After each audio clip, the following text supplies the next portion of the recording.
Make more of them cars wanna amaze me. I seen niggas shoot for the stars but being lazy. Never get their head at the clouds so you don't faze me. I guarantee that you gon' regret it. Remember I said it. Nah, you could dead it. What you saying? I can't win? Nah, devil, nice try. So until we meet again, I ain't have to die to meet the devil.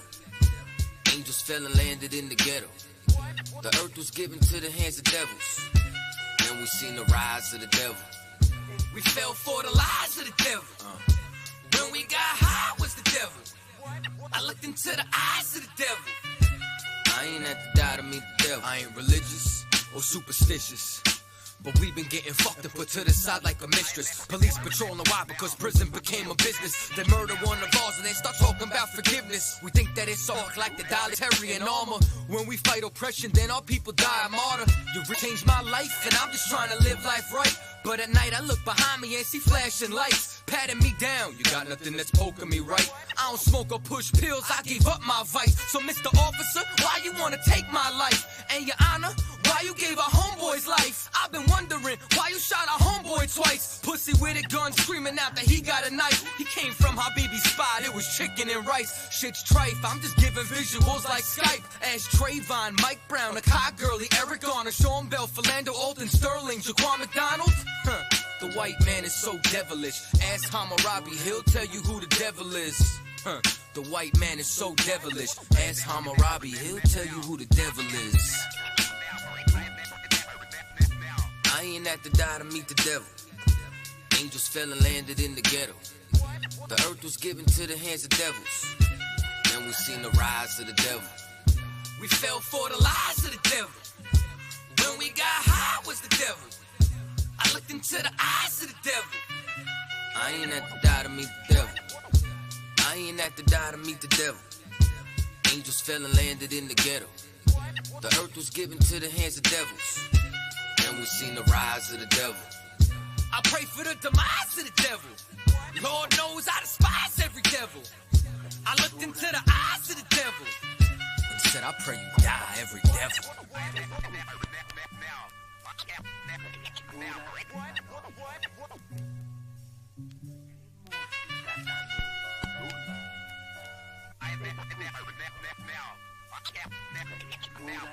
Purchase your tracks today.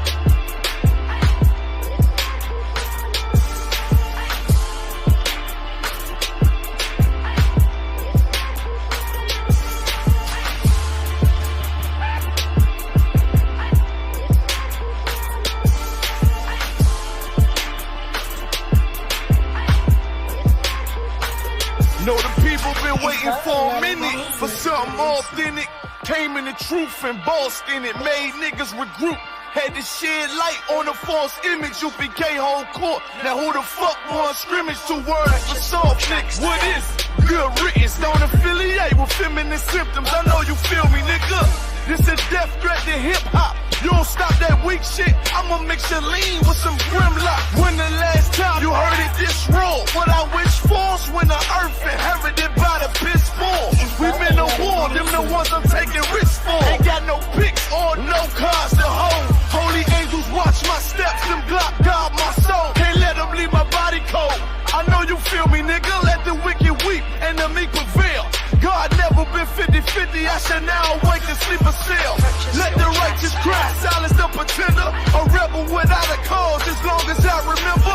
Not taking the kingdom, the only thing on my agenda. Can't avoid me, nigga, middle finger to the ones that try to destroy me. Revenge of beauty, I'm a beast. I told the bitch she can't eat, let she join me for dinner. My God ain't got no regard for a sinner. One call fall on him like timber. I know you feel me, nigga. In the eyes of terror, I stand still. Go to work for the colony, bring it back to the anthill.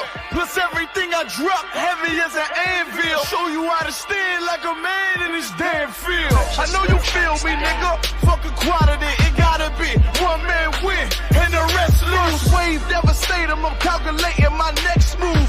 U.P.K. with real niggas seek refuge. Body shots for bars, that'll get you bruised. My niggas whole ranker, check your little attitude. I came to fuck up your mood on your little holiday like I'm Mr. Scrooge. Resurrected from the grave, walking from the fall. Visions in my eyes, gripping the mic, screaming God bless the underdog. Down by the letter, and live by that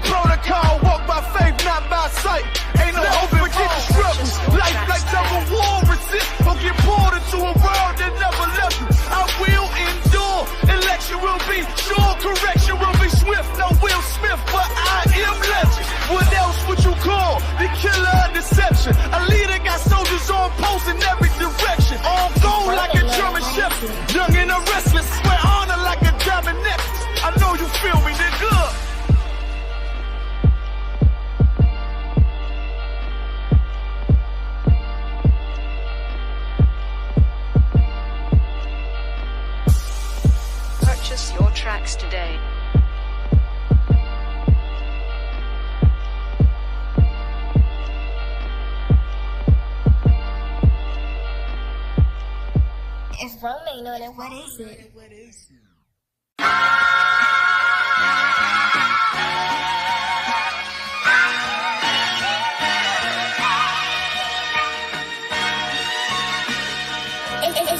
Cops wanna kill me cause I'm black. Ops wanna drill me cause I'm black. Can't get no job cause I'm black. She wanna fuck me cause I'm black. Her dad don't like me cause I'm black. But she Hispanic so she black. Ain't got no time for none of that. Bitch I'm a Jude so I'm black. Cops wanna kill me cause I'm black. Ops wanna drill me cause I'm black. Can't get no job cause I'm black. She wanna fuck me cause I'm black. Her dad don't like me cause I'm black.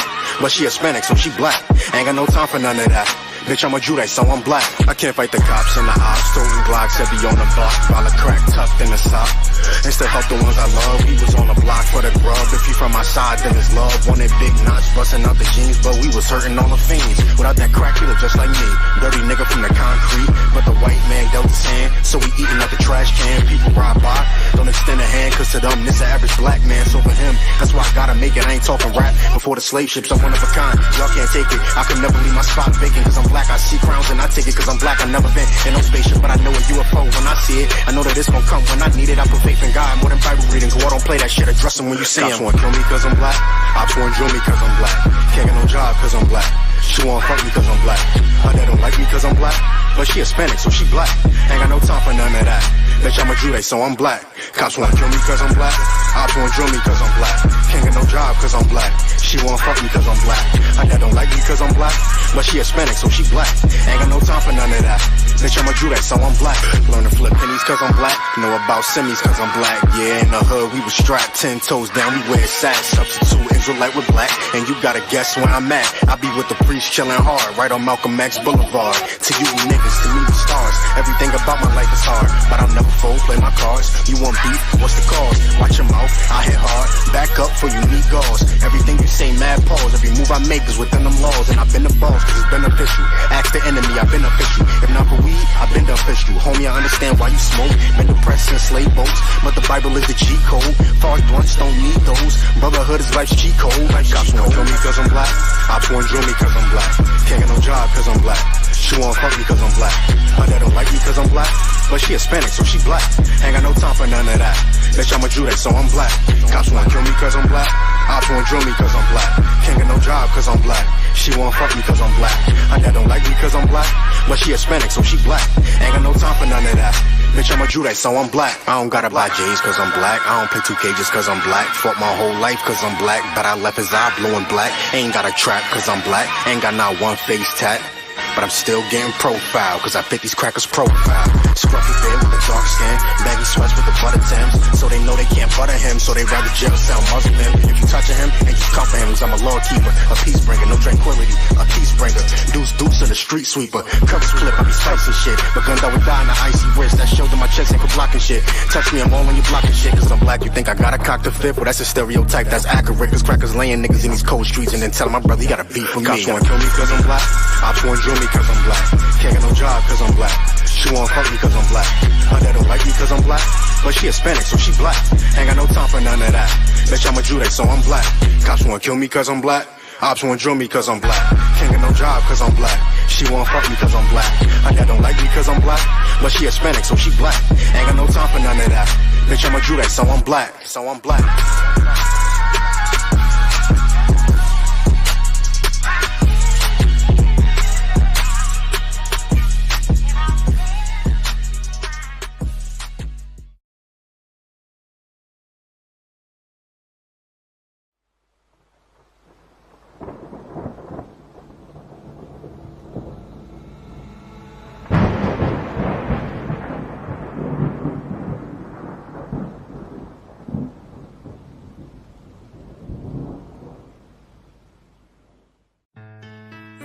Till they bury me. I'm one west till they bury me. I'm one west till they bury me. I be one west to the death till they bury me. One west till they bury me. I'm one west till they bury me. I'm one west till they bury me. I be one west to the death till they bury me. I be one west to the death till they bury me. They ain't scaring me. Rip the soul out of Pharisee. Speaking heresy and get you fucked up apparently. It's like they daring me. I said chill, they ain't hearing me. They ain't listening. Every bar nitroglycerin. Hit your heart, bring it back to start, make you live again. Get them dividends or we start getting ignorant. I be on that soldier shit. I told you shit phenomenal. Nah, but he a domino. So what you suckers trying to do? Rhyming comical. Guess it's funny until I'm bombing you. Bring apocalypse to them pussy niggas that's popping shit. Team of all-stars. I coach them up like I'm Popovich. Fuck the politics and the lobbyists and apologists. They vagina, so we gon' check them like gynecologists. It's kinda obvious how the situation is ominous. The way I vomit this and regurgitate for the audience. They start applauding this cause the competition is fraudulent. From the era where niggas smoke you up like a parliament. The flow been stupid. Shit has gotten retarded since all the dominance of one west rising to prominent. Cause I be one west to the death till they bury me. I'm one west till they bury me. I be one west to the death till they bury me. I'm one west till they bury me. I be one west to the death till they bury me. I'm one west till they bury me. I be one west to the death till they bury me.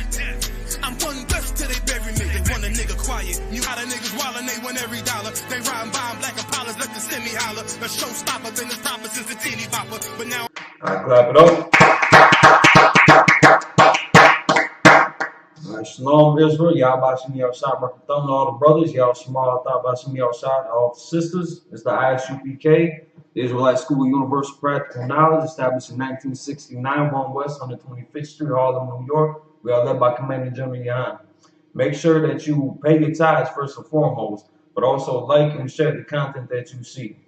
Tag brothers and sisters, even in the world or in the school, that you think might be interested in some of the videos of the class that we have to offer.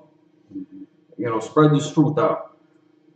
All right, so today's topic, we're going to jump into the concept of brotherhood over self-interest, which is similar to the last one that we talked about, brotherhood over survival.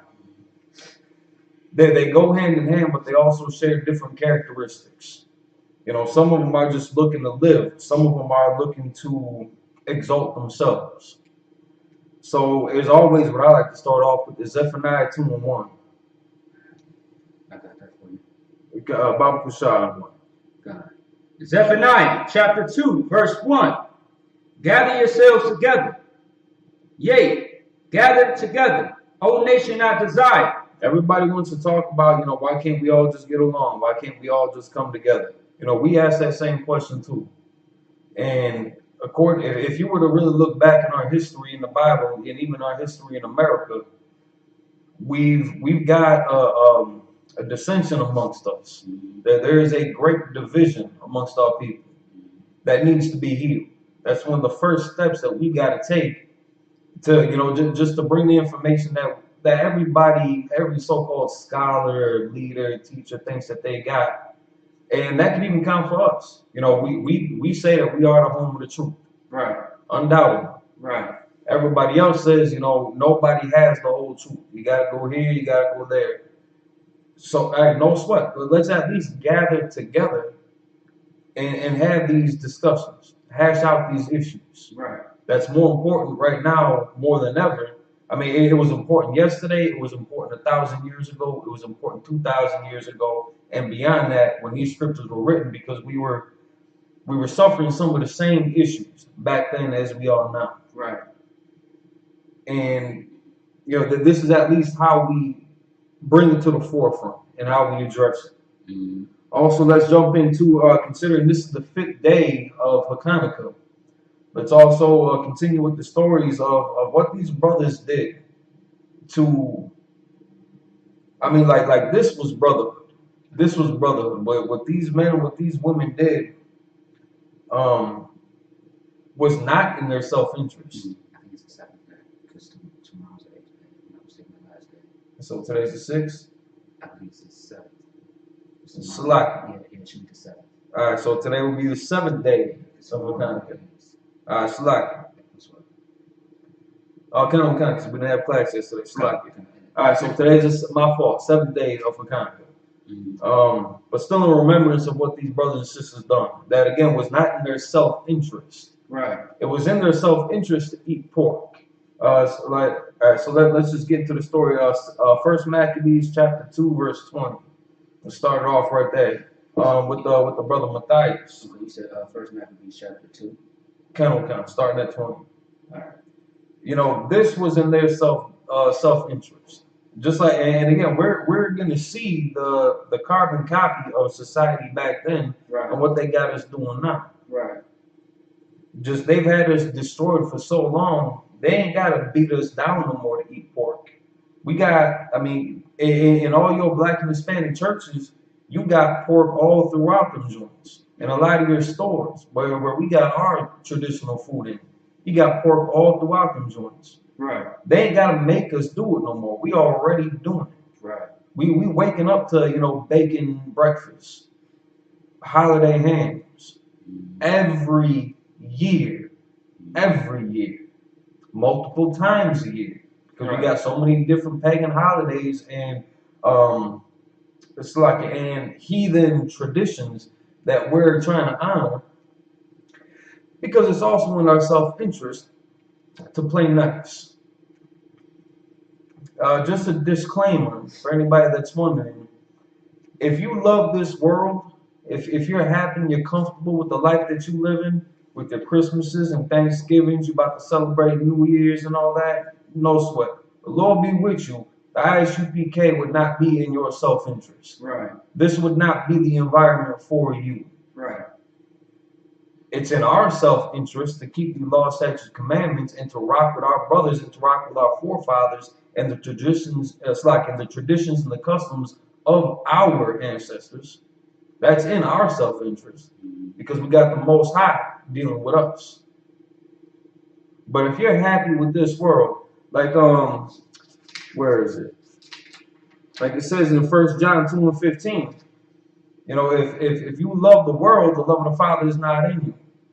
So if that's the route that you want to go because it's comfortable, nobody's going to give you any problems at the workforce, on a plantation, nobody's going to hassle you, nobody's going to look at you sideways.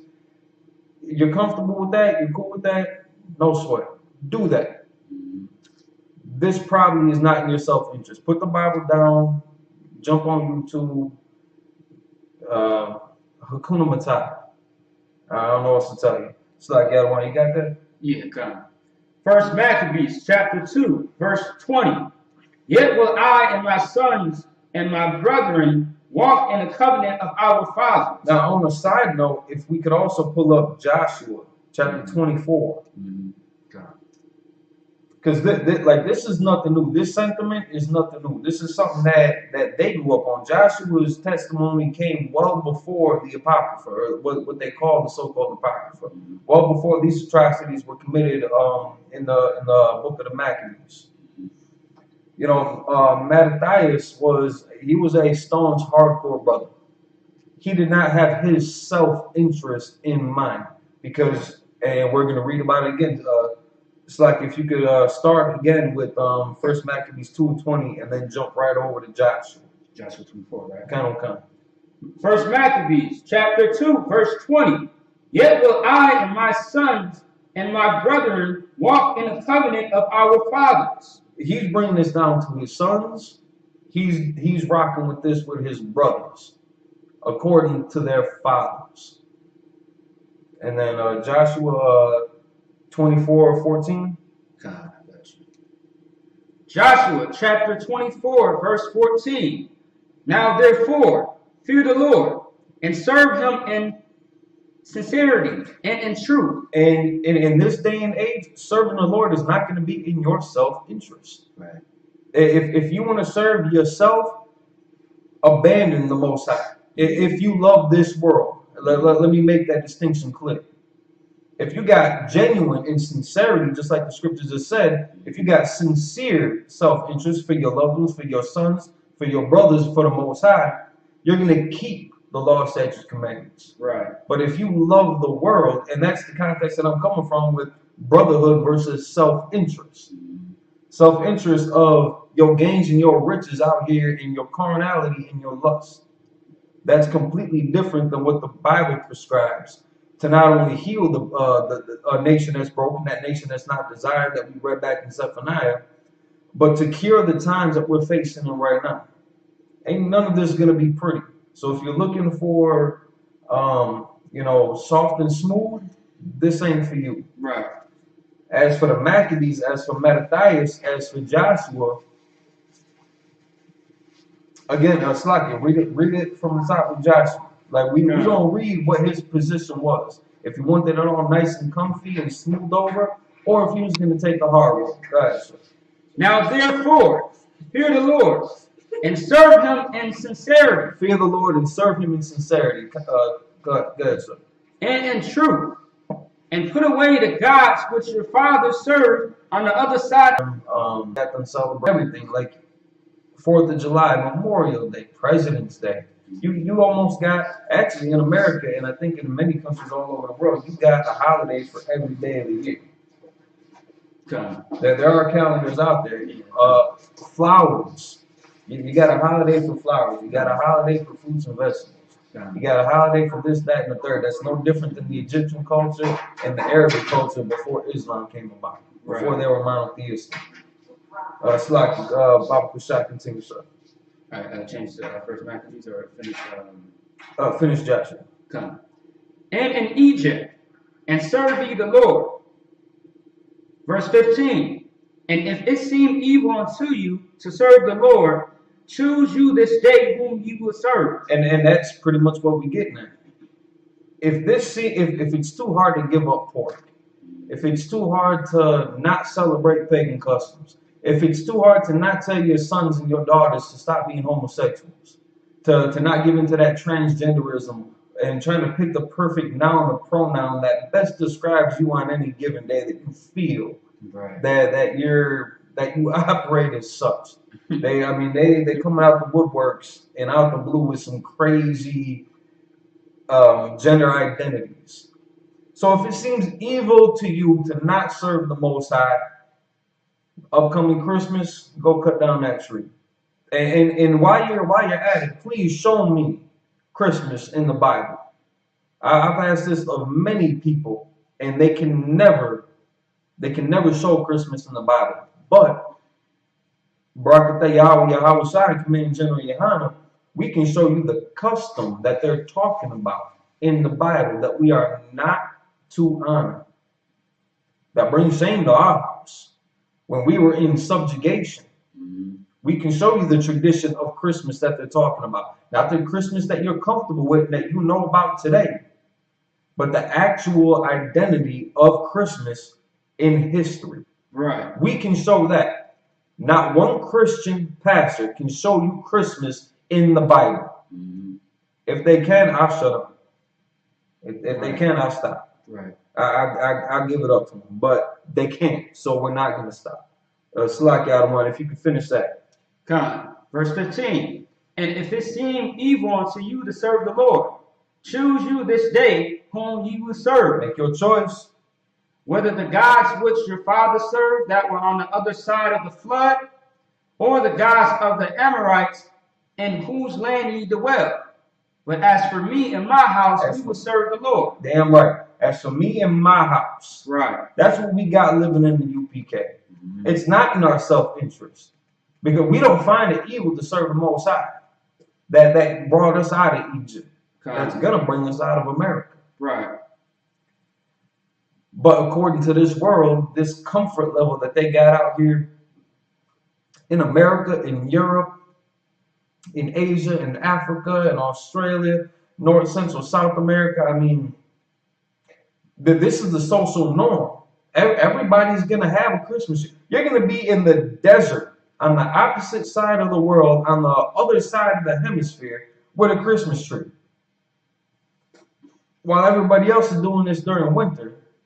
Everybody else, like, they're all going to have a Santa. It might be an Asian Santa, though. They might have a black Santa.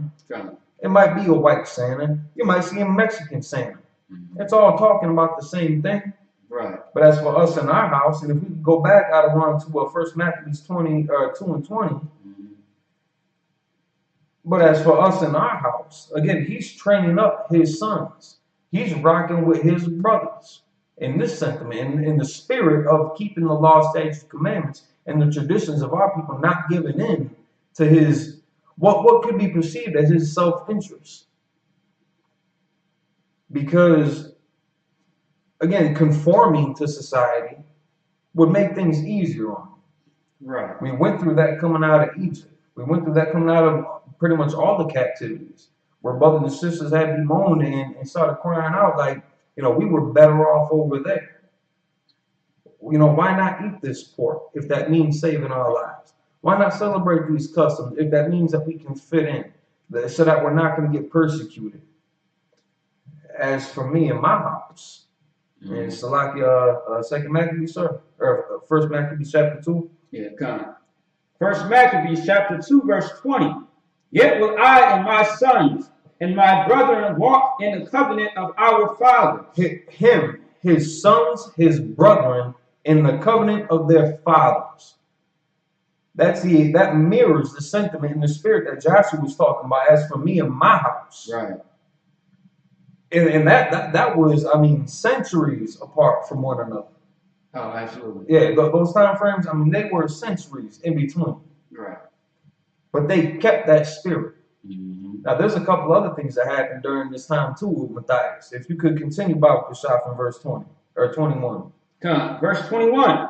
God forbid that we should forsake the law and ordinances. It's like, God forbid that we should forsake the law and ordinances. He took that serious. God forbid that we should forsake the laws and ordinances. Bible Kashaf. Come, verse 22. We will not hearken to the king's words to go from our religion. And that was the king. Now the word religion here is in the wrong. It's in the wrong phrase. Like that. That's not the appropriate word. But again, culturally nowadays, that's kind of the accepted term as to what all of this is. Mm-hmm. Hinduism is a religion. Christianity is a religion. This is the customs, the traditions, the history of the Israelites, the culture of the Israelites. That's where we get this from. That's not a religion. Babu Kushak. So like in the word, just like many words in the Bible, that word of religion is just another form of Christian dogma. It kind of comes. See what I'm saying? So it's not correct. All right. Yeah, damn right. Kind of come. Babu Kushak. Come. Either on the right hand or the left. Like we ain't gonna faint on this side. We ain't gonna faint on this side. We gonna keep it right and true. Slack, you got it. Come. Verse 23. Now when he had left speaking these words, there came one of the Jews in the sight of all to sacrifice on the altar. Now you have one of these sellout Negroes, one of these sellout coons. Mm-hmm. Even after this brother, and if you read above, if you start at 1 Maccabees chapter 2, starting at 1, you'll see a lot of the backstory as to what led up to Matthias making these claims, making these statements in the public. But just to kind of save some time, just to fast track it. So Matthias made this speech, this grand speech, and then you got this sellout Negro, for all to see, comes up to the altar to make a sacrifice. Mm-hmm. And in that respect, that's the same incident as in actually before this. If we can go to 1 Maccabees 1 and 11, this is the spirit of that man.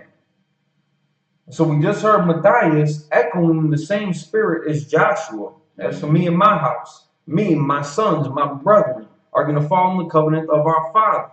We will not forsake our God. For that king who had the supreme power to cast any judgment, to allow any reward, to make any call that he wanted to, that everybody would have to abide by.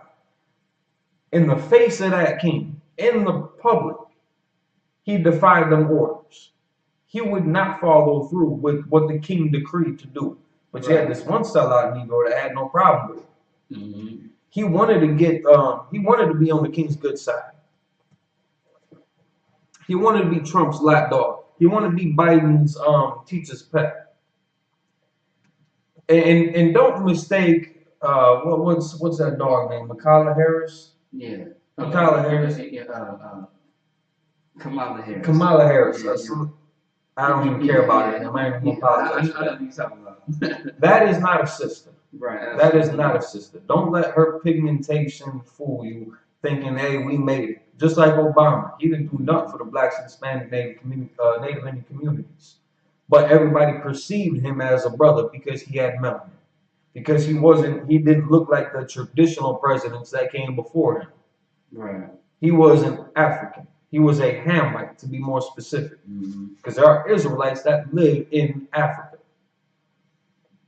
But they are not Hamites. They are Shemites. They are Israelites. So just to make the distinction and the clarification, Kamala Harris is not a sister. Right. She don't deserve your props. She don't deserve your recognition.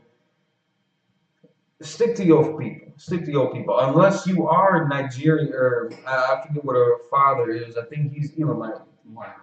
Yeah, all right. So he Elamite.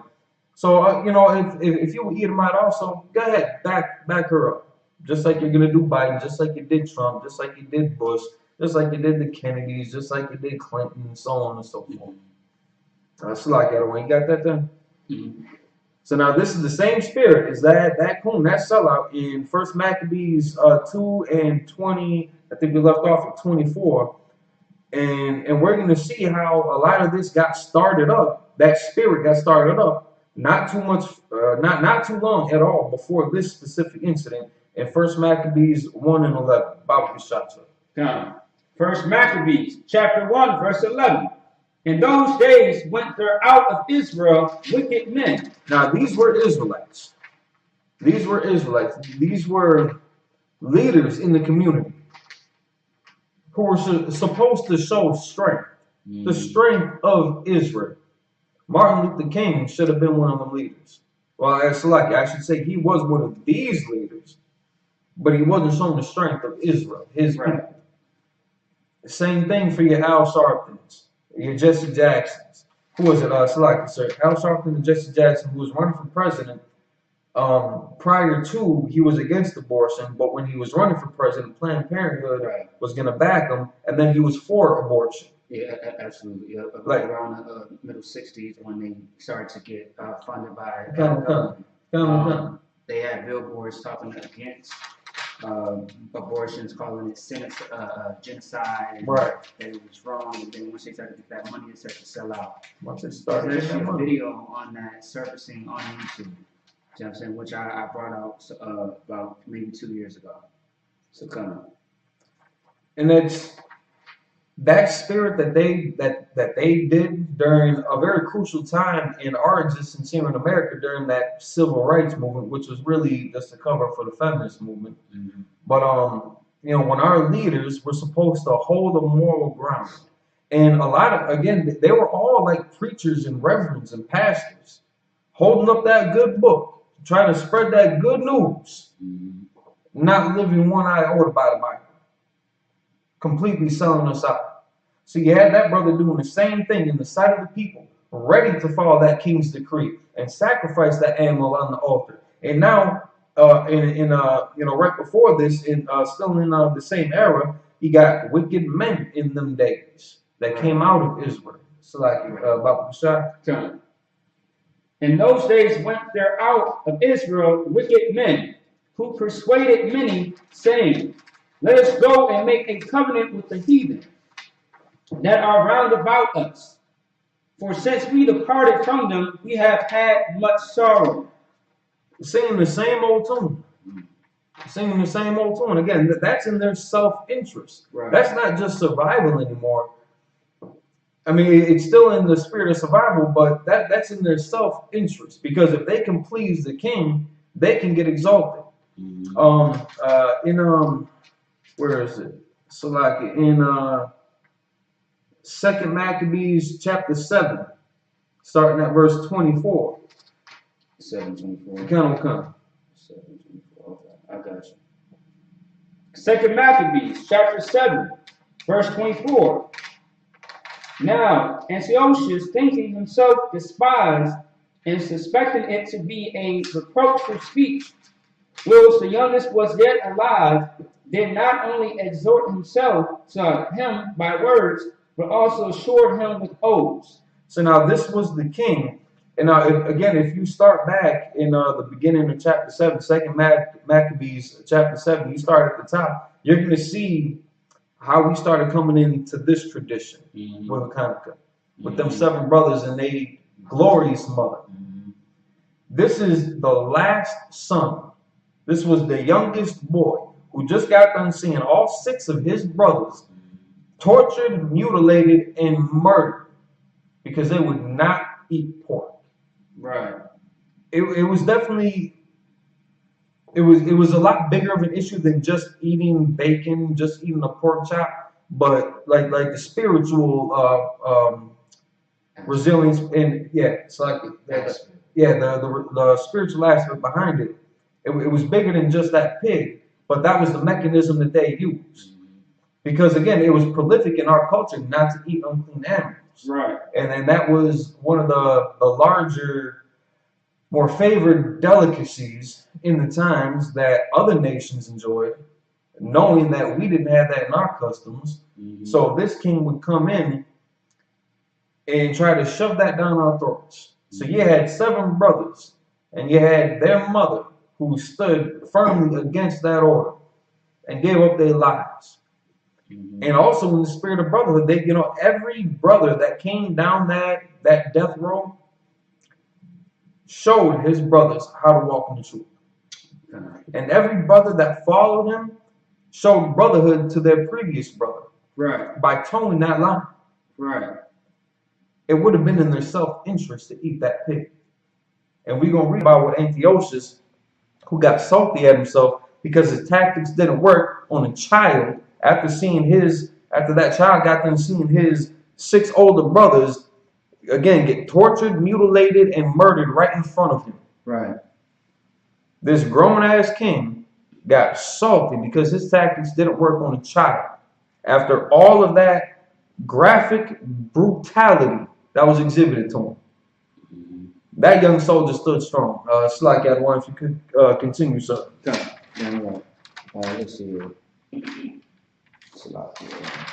Did not only exhort him by words, but also assured him with oaths that he would make him both a rich and a happy man. That would have been in his self-interest. Right. Like he could have got out of that like scot-free if that king were even to keep his word. But I mean, this is what he's telling him. He'll make him a great man, young, a little boy, rich. All you got to do is eat some pork. Good. That he would make him both rich and a happy man, if he would turn from the laws of his fathers, and that also he would take him for his friend and trust him with affairs. Now Joshua said earlier, as for me and my house, this brother remembered that. Mattathias had said, me, my sons, my brethren shall walk in the covenants of our fathers. This young man remembered that. Right. That's brotherhood over self-interest, because he could have got made great. He could have been rich. He would have been a happy man at a young age. Just to make that king look good. Right. Let's find out what this young soldier did. Bible Kashasha. Verse 25. But when a young man would in no case hearken unto him, the king called his mother and exhorted her that she would counsel the young man to save his life. So now he tried to, as that snake always does, as Esau always does, as our oppressor always does, try to sneak around that back door to the woman. Right. You try to put that bug in her ear. Whether it's your rib, whether it's your daughter, whether it's your mom. He's going to try to turn one of them against you. And because, again, especially nowadays, now, we always had this issue back then also, Adam and Eve. You know, that became a problem in itself. We saw how that worked out. Right. Which is why we don't follow the woman. But this mother also knew the importance of what her sons were doing. Keeping the traditions of her fathers. Watching these boys keep the traditions of their fathers. Watching each man walk down that line, not wavering a little bit. If you read back up in this story, some of them were, I believe some of them were kind of clowning them. They were clowning Antiochus and the torturers. Like, All right, like what you waiting for? Like we ain't got all day. The little boy clowned on him too. It's like if we could. Verse 26. And when he had exhorted her with many words, she promised him that she would counsel her son. And she didn't lie. She did counsel the son. Right. It never said, the scripture never said that she was going to counsel the son after what he wanted her to tell him. But she does end up counseling the son. Let's see what she says to him. Verse 27.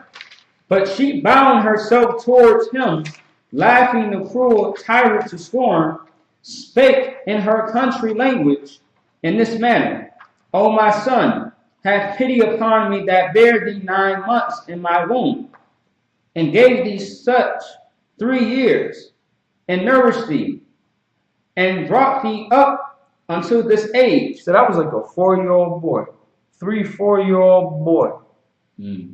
A young man, a young brother.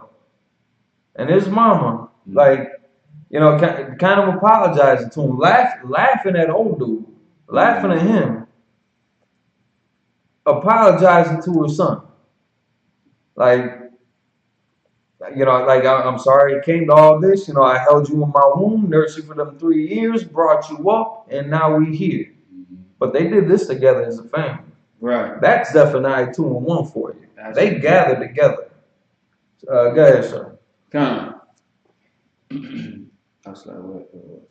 Okay. And endured the troubles of education. Verse 28. I beseech thee, my son, look upon the heaven and the earth, and all that is therein, and consider that God made them of things that were not, and so was mankind made likewise. Right. Verse 29. Fear not this tormentor, but being worthy of thy brethren, take thy death, that I may receive thee again in mercy with thy brethren. And again, because of the traditions of the Bible, like she knew where human life comes from. Right. She knew where it was going to go after this. She wasn't afraid, and she was trying to fill this brother with that same courage. As painful as it would have been to watch your son getting murdered in front of you. Right. As painful as it would have been for that young man to watch his brothers get murdered right in front of him. She's trying to console his heart, trying to comfort him. Watch what this young man says back. All right. Verse 30. While she was yet speaking these words, the young man said, whom wait ye for? Like, what? Like, mama, what you waiting for? Right. Like, we good. Like, he was ready to go. He understood what his brothers just did and what they went through and what was about to come to him. Baruch Shah. Time. I will not obey the king's commandment, but I will obey the commandment of the law that was given unto our fathers by Moses. Joshua, select. Huh? That was the end of 30? Yeah. All right, that's pretty much where I want to cut that off. Keep on reading after that also to see how that story ends. And I mean, like, after this, they murder that young man. They murder that mother.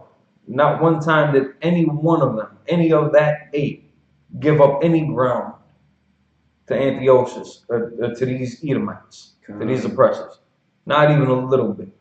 And they suffered there all day long and made that oppressor feel despised. They made him feel like a little man because after everything that he done, all the tactics that he learned and applied, none of it worked. None of it worked. If I could also get we're going Ecclesiastes 7:7. Ecclesiastes 7:7. Kind of. So again, this young man just said flat out, like listen, mom, like don't trip. Like pretty much, you ain't even got to say no more. Say no more. He already knew what he was gonna do. He made his choice. And he followed suit after his brothers to keep the traditions of his fathers. Right. Again, just like what Joshua had iterated back in the Old Testament, back in the day. As for me and my house. Right. Just like Mattathias had mirrored.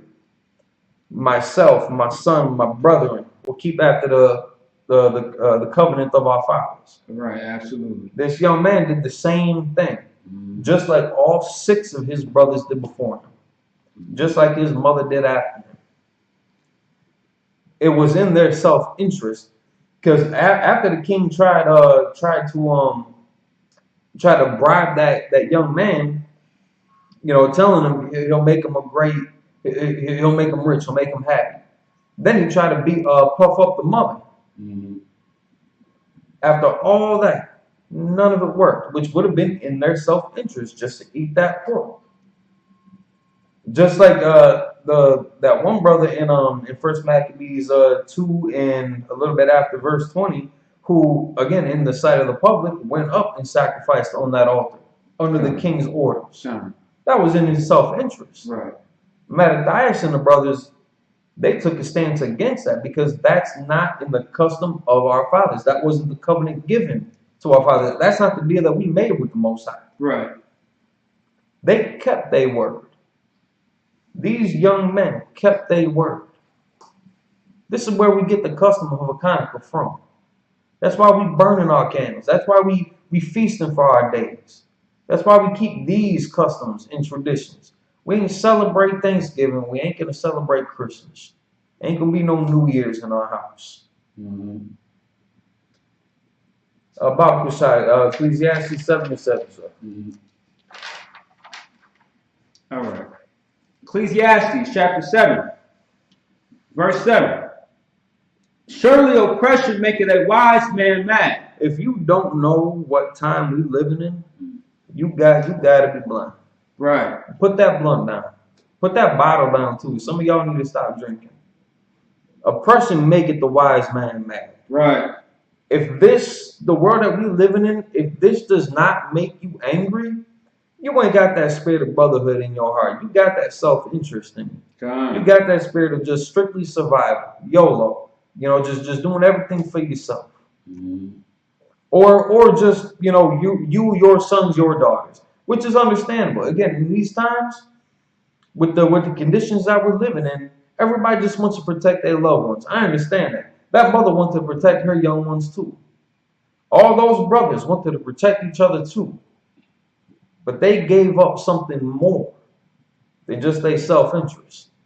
They knew that there was a greater reward and a deeper punishment had they gone one way or the other. Keeping the law, statutes, commandments, not giving in to our oppressor, they're going to get a greater reward than what Antiochus had tried to promise that young man. Mm-hmm. Eating that pork, as small of a feat as that is, you know, you're just simply breaking the law, the dietary law. That's all it is. Right. But they knew that there was a greater spiritual punishment beyond that. Right.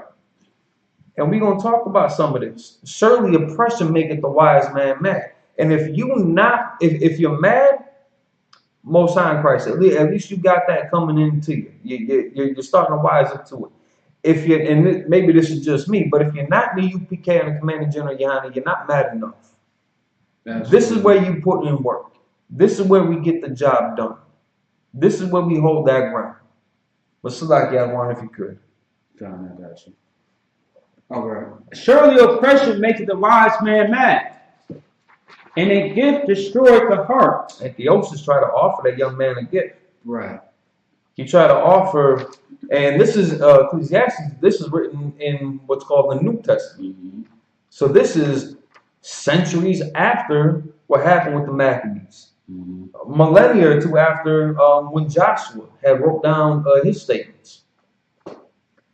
Surely oppression make the wise man mad, but a gift destroyed the heart. Mm-hmm. Antiochus tried to offer that young man a gift. He tried to offer all seven of the brothers a gift and the mother. Right. He tried to soften them up, let them know, listen, we'll make you great. Like we'll put your family up. We can stop the torture and the pain right now. Mm-hmm. But in their wisdom, that oppression made them mad. Right. And they were mad enough to give up their lives to not appease that king. Mm-hmm. All they had to do was take that bite of that bacon. All they had to do was take a bite of that pork chop. That king would have had a nice fat smile on his face. The oppression wouldn't have stopped either. It would have just continued until we are where we are right now. Right. With people not even having a problem, not even thinking twice about eating that stuff. Mm-hmm. Celebrating Christmas. Just getting done celebrating Thanksgiving. getting geared up to celebrate New Year's.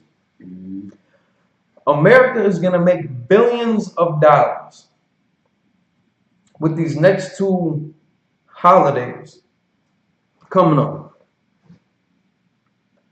With the COVID, I know things were kind of slow, for their marketplace. So maybe they didn't make as much as they had, for the past few hundred years with, the Halloweens and Thanksgivings and whatnot.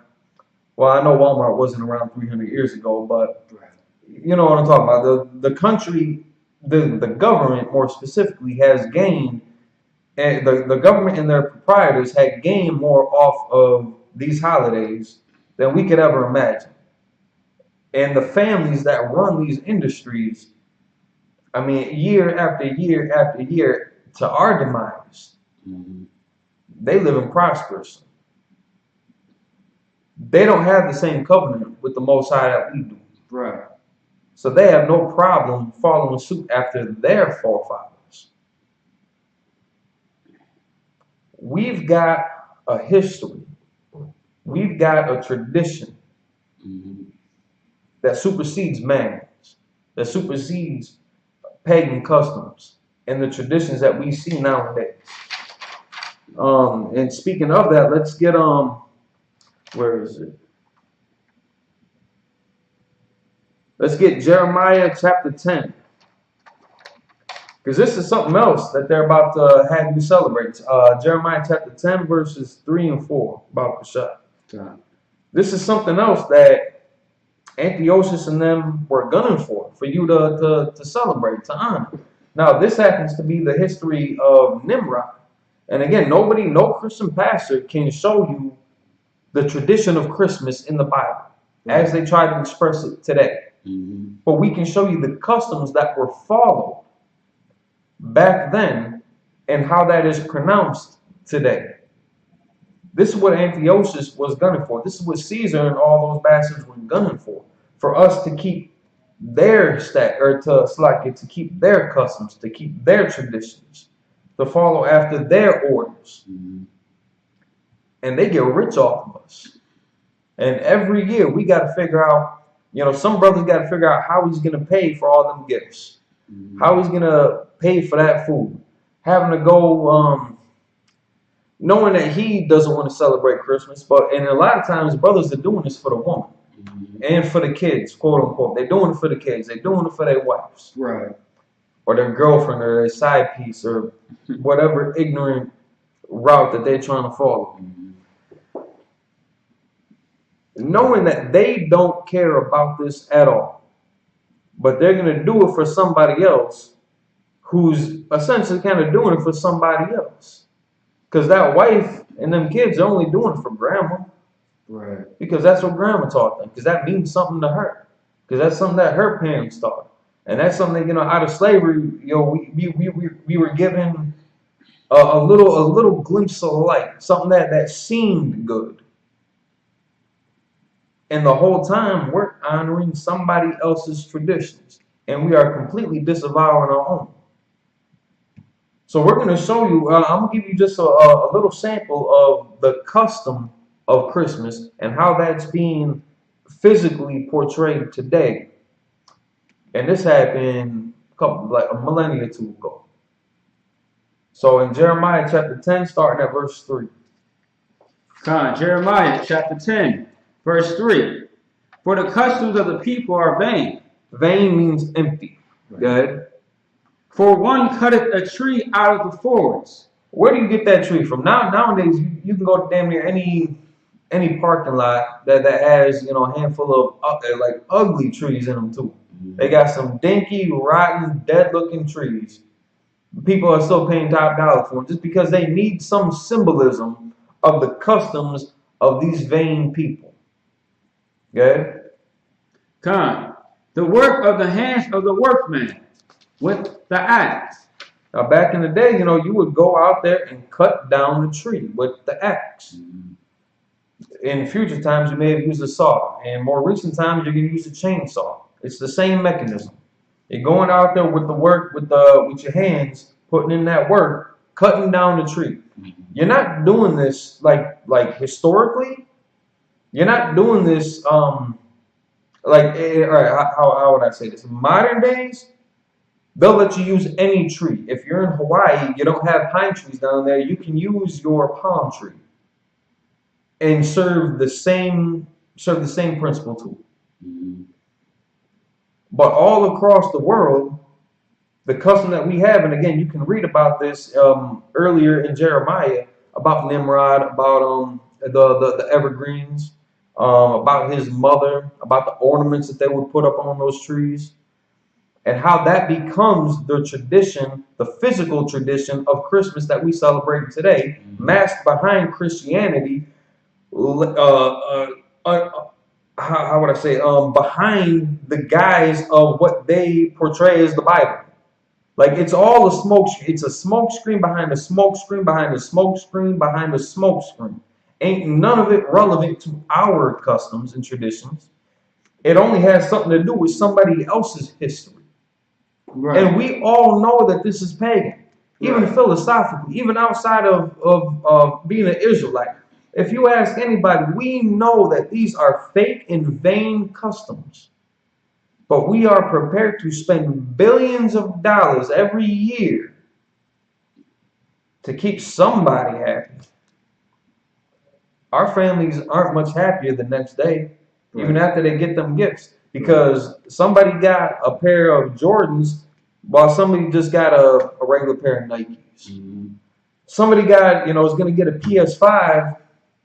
Somebody only could afford a PS4. And somebody's going to get that new Galaxy. I don't even know what kind of phones that they're putting out right now, but somebody's not going to get the same one. Nobody's going to be happy. Like overall, nobody's going to be happy. Right. But because of looking out for their self-interest, I want to make my kid happy. I don't care about my brother's kids, because that's not my kid. So I'm going to make sure that my house is happy. And that sounds right nowadays. Right. Because of the principles that they want you to live by. That sounds like that's the way it's supposed to be. Mattathias did not think that way. Because the laws, the following after the covenant of his fathers, did not teach him to think that way. Joshua didn't think that way either. Because if you look deeper into it, as for me and my house, that goes beyond just his four walls and a roof. He was talking about his people too. Just like them young brothers in 2nd Maccabees. They weren't doing that just for themselves. Because again, in their self-interest, it would have been good for them to eat that pork. They would have lived. The one brother would have been made great. And he could have taken all that money and fed the poor with it. If he'd have just eaten that pork. But he showed greater integrity than you're going to have a lot of these bastards show you right now, right outside our front door. All over the TVs, all over YouTube, all over Facebook. Not an ounce of dignity in them, knowing that, again, in the Bible, it tells them, even if you're not an Israelite, in the Bible, these Christians that are reading from this Bible, they still know that Christmas is against the law, statute, commandments. Right. They still know that Thanksgiving was against it, but they still did it. They know that New Year's, celebrating New Year's, is going to be against the law, statutes, commandments, and the traditions of the Bible, but they're still going to do it. Whether you're an Israelite or not, whether you black, white, Asian, African, or whatever, if they're using this book, they still know that these customs are abominations to the Most High. But they're still going to follow it. It just so happens that we got something deeper, because this isn't... they made this into a fairy tale with Christianity, Catholicism, and Islam. When these are the records of the customs and the traditions of the Israelites. With our forefathers, Abraham, Isaac, and Jacob. With our forefather, Adam. This goes back. Right. And it all comes to play today. Everybody wants to say you can't use the laws of the customs that were dealt with thousands of years ago in 2020. That's only because y'all don't know what it's saying in the Bible and how that's relevant to 2020. You come into the I.S.U.P.K Commanding Gen.YAHANNA, you go to ISUPK.com, you look up your closest school, you jump into classes, you can give them numbers a call any day, any time. And you can see the breakdowns and how the relevance is still important and how that's still affecting not only us today, but our generations tomorrow. Me personally, I only know of maybe 3 or 4 brothers and sisters that are born into the truth. The rest of us still got that stain. So like I can't even say that. Because when you come into the truth, you born brand new. You a new man, you a new woman. You never celebrated Christmas. Right. You never you're never gonna celebrate New Year's. Right. You never lived that old life. But unfortunately, a lot of us, we got that memory. We understand, and that makes this so powerful because we understand what it is that we were doing versus what it is that we are. Verse 4. They deck it with silver and with gold. They deck it with silver and gold. You got that tinsel all over the tree. You got them lights. You got them ornaments. The ornaments have an even more abysmal history behind that.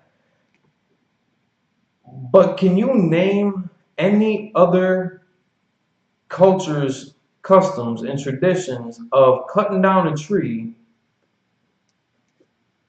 planting it in your house, decking it with silver and gold? Because I can't think of anything outside of the physical traditions and customs of what we call Christmas today. Right. I can't think of any other culture that had ever done this. Right. Now because they say that it comes from the Bible, which again they'll never show you. They'll never tell you that this was in the spirit of Nimrod with the doings of his mother. They'll tell you it's about the birth of Christ, but they can never show the correlation. So next time you go to church, whenever the church is open up, because COVID got everything shut down. Right. As far as those religious institutions. It's a lot of it. The Lord is canceling Christmas this year. Hey, Most High in Christ. You know Most High in Christ. Damn right. Yeah, Santa Claus ain't coming into your house. Most of us ain't got a chimney anyway. Right. What other? Windows. But right. Child molested. Right. That's exactly what it sounds like too. Yeah. Leaving the windows unlocked for a stranger to come in and get some milk and cookies, but he's really going to take something else. I watch you while you're sleeping. Yeah. I know when you're awake. Yeah, that's creepy.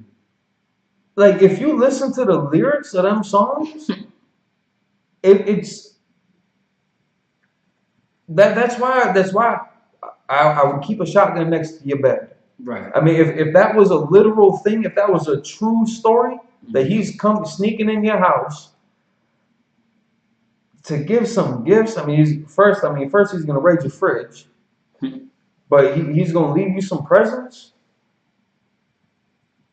that again they can't even explain. All right, and again a smoke screen behind a smoke screen behind a smoke screen behind a smoke screen, because that fat white boy Santa Claus, it was modeled after a Negro, Saint Nicholas, that came out of Georgia, Russia.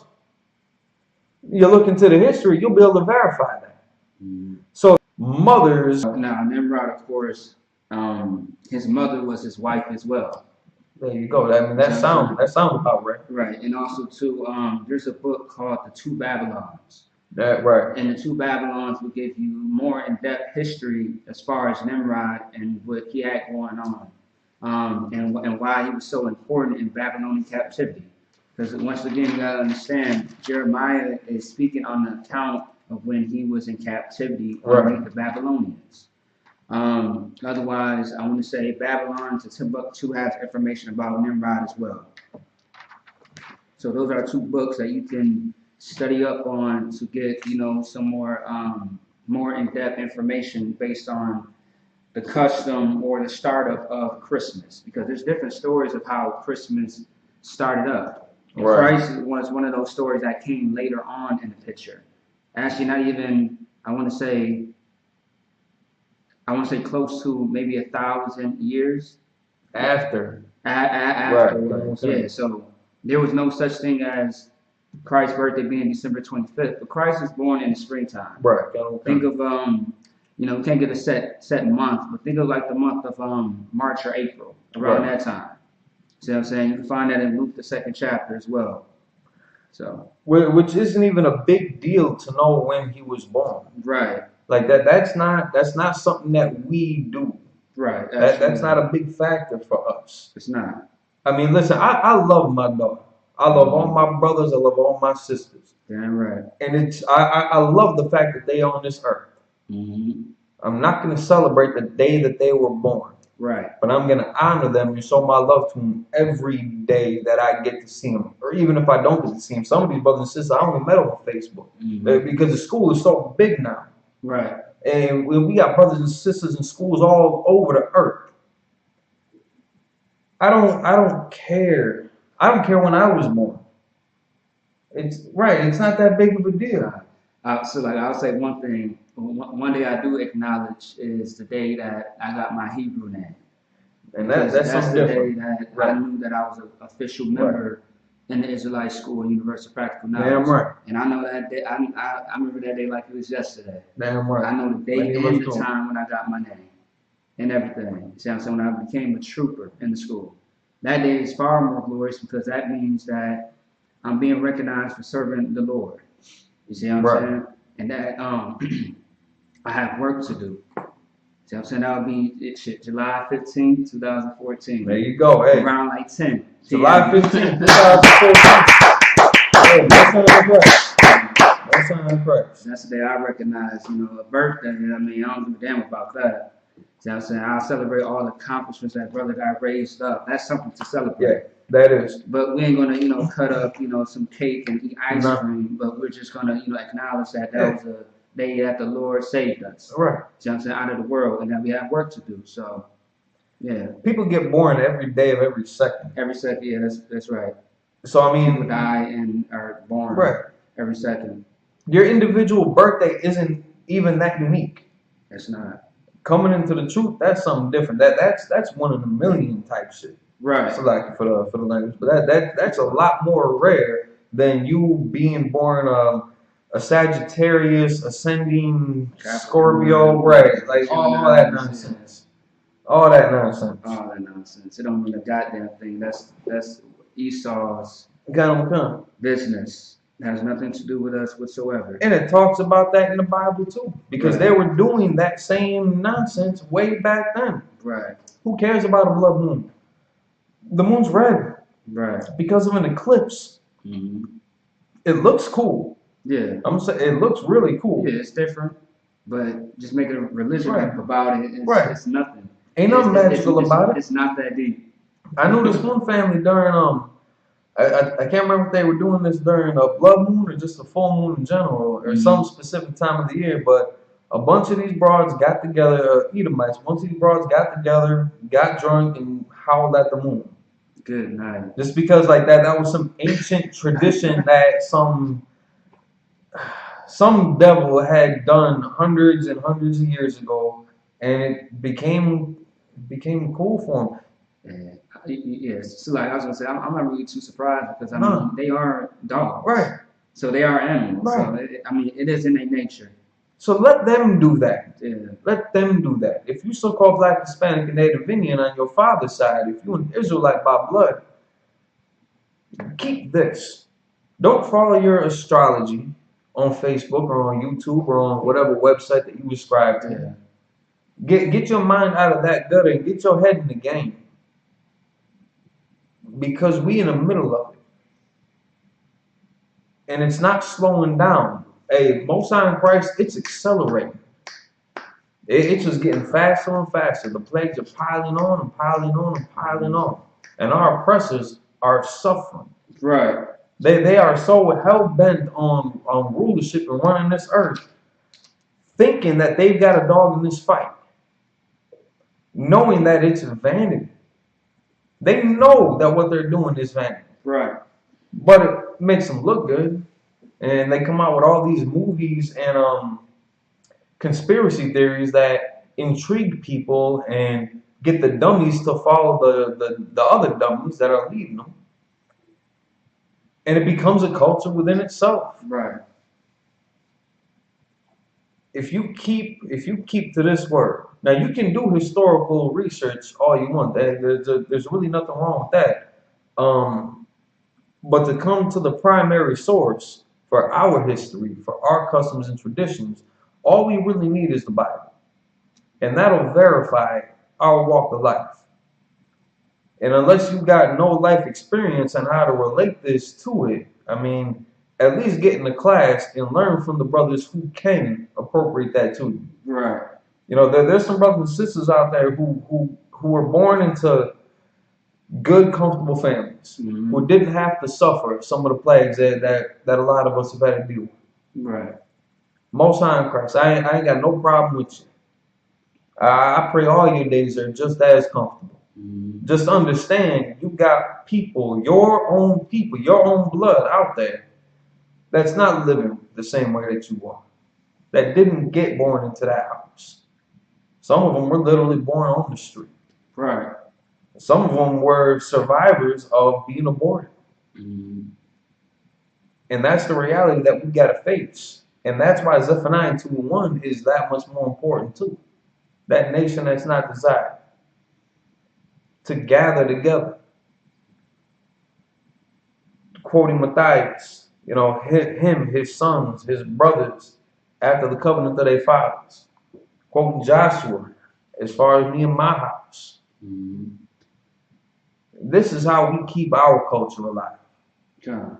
They've been trying to burn it down from us for years. They'll let that fake Jew get away with it though.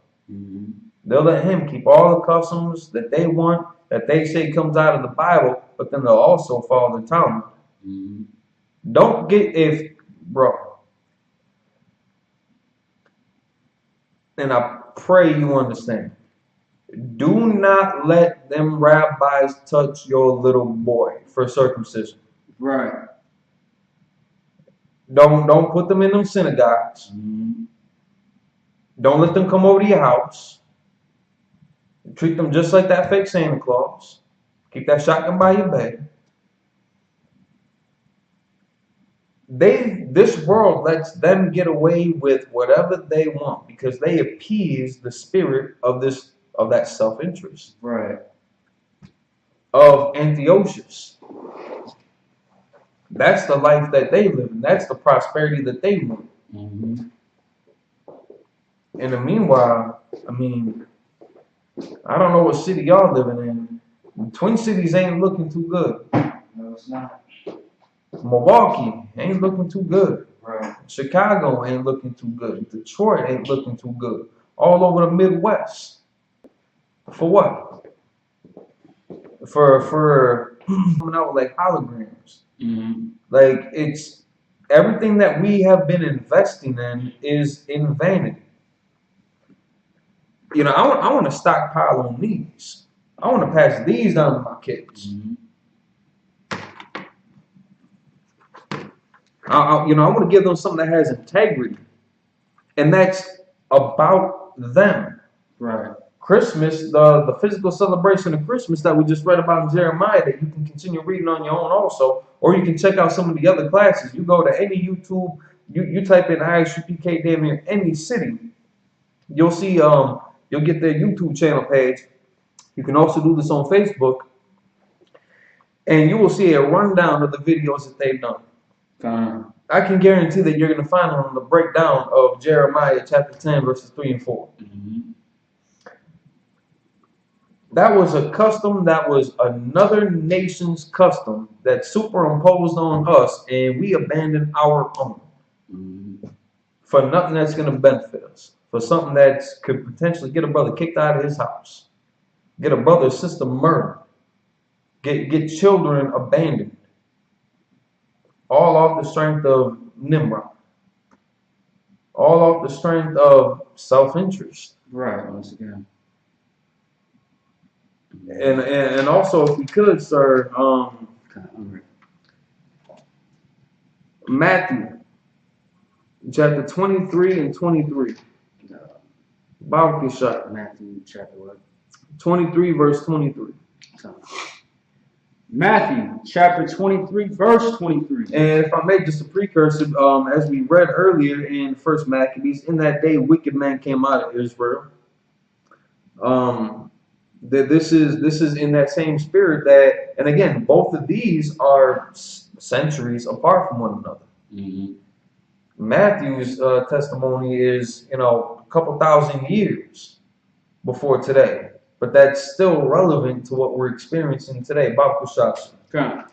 Woe unto you, scribes and Pharisees. T.D. Jakes, Al Sharpton, Jesse Jackson, Eddie Long. Well, what's that one puffed up brother name?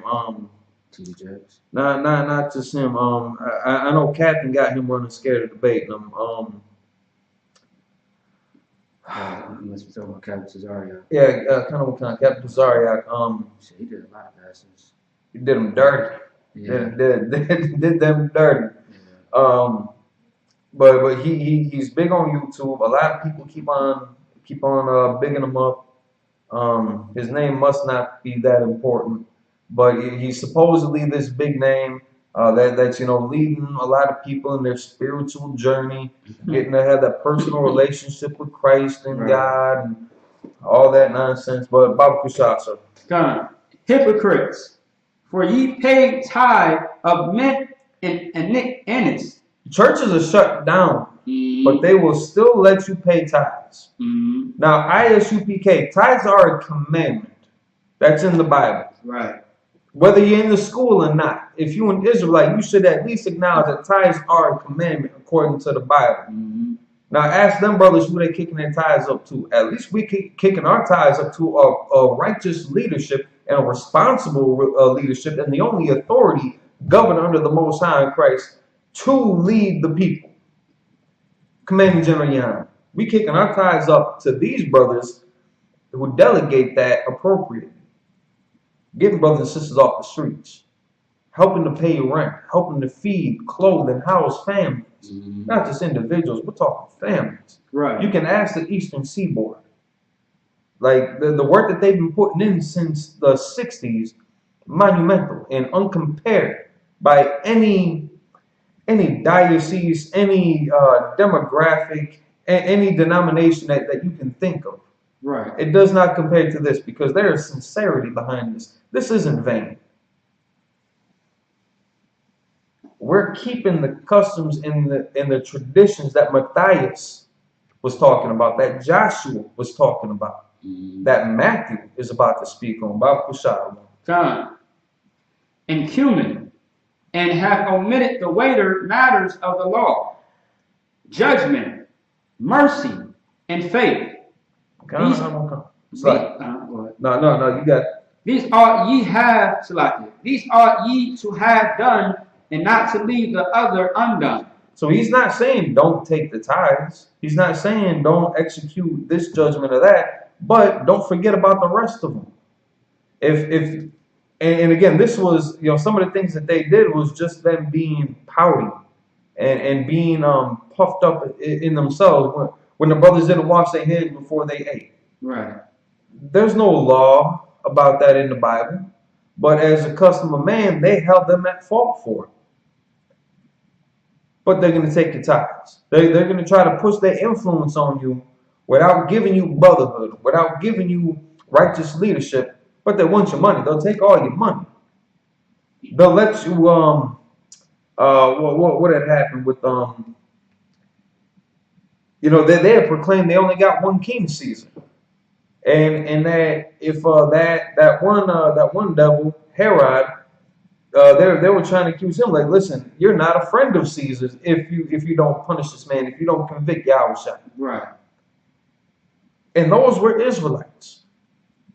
Those were so-called blacks, Hispanics, and Native Indians that knew their place in the history of our customs and traditions.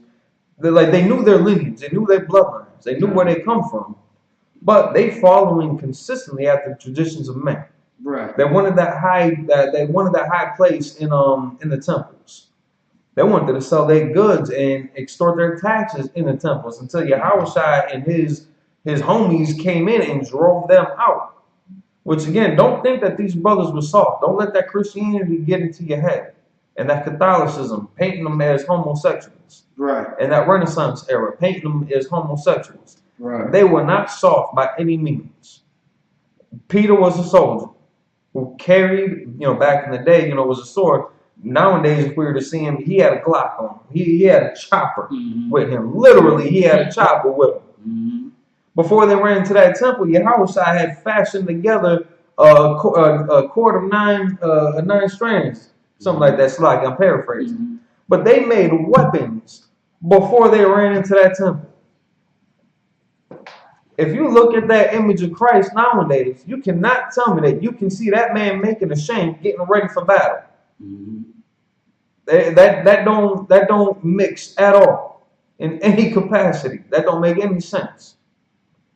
But that's what they want you to believe. And we thought that it was better at times to serve these idols, to serve these customs, because it kept our people safe. Mattathias wasn't worried about being safe. He was worried about honoring the covenant of his fathers.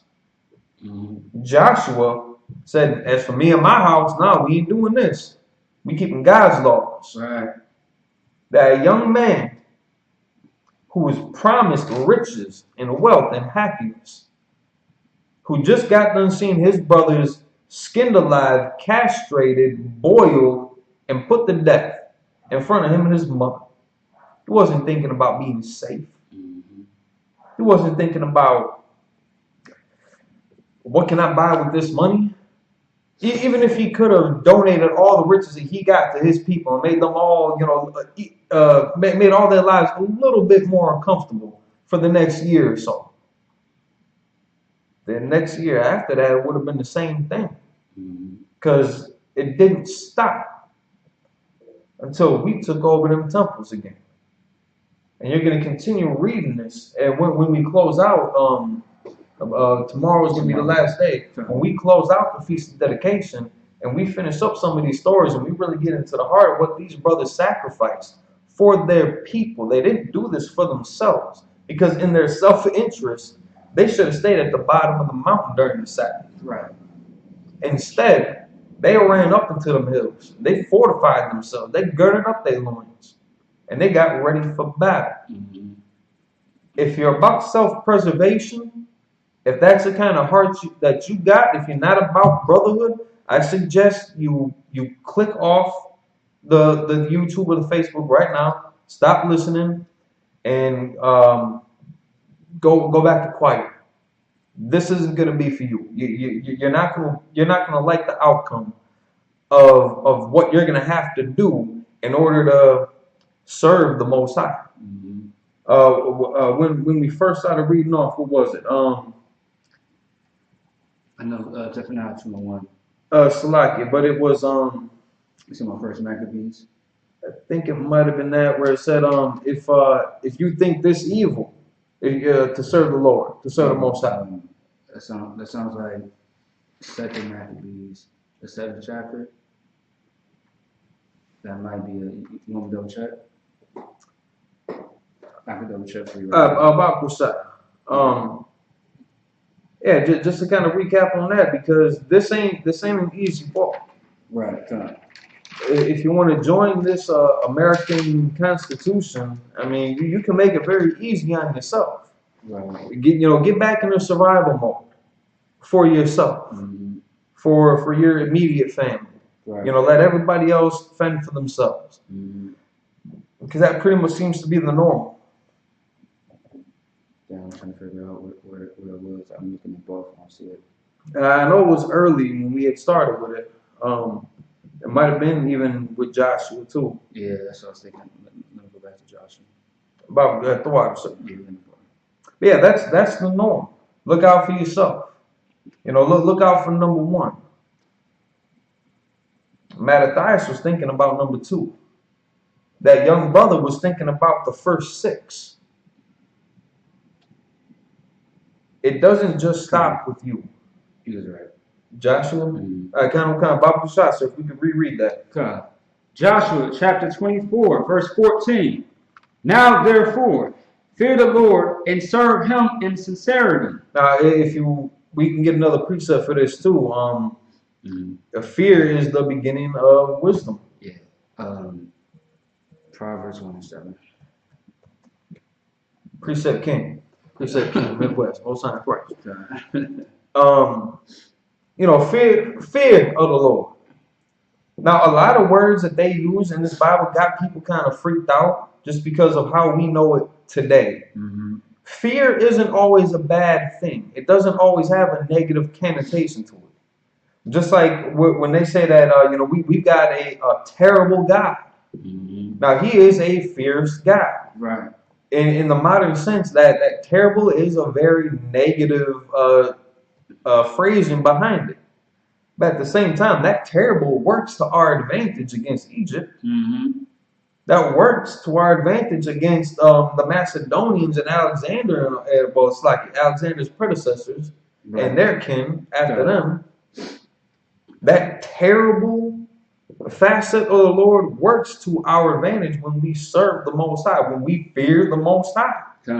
And then becomes that positive. So don't let the Christian church and modern semantics betray your heart and betray your spirit to think that this is all playing pretend like the Christian church does. Right. Now again, they did a damn disservice by the Bible by playing all them games with it. We come to the I.S.U.P.K and the Command of GEN.YAHANNA. Get in contact with your local schools, and you can find out the truth behind it.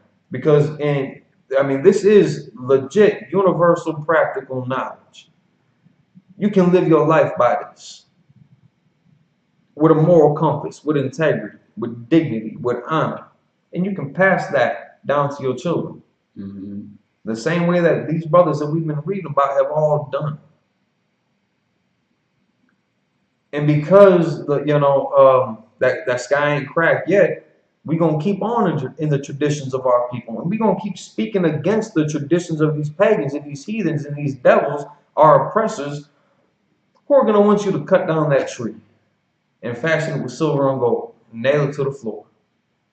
And again, you keep on reading in Jeremiah, you're going to see all of the hints and clues as to the physical custom of Christmas today. At the Webster. But it doesn't just stop there. And it's never going to stop there.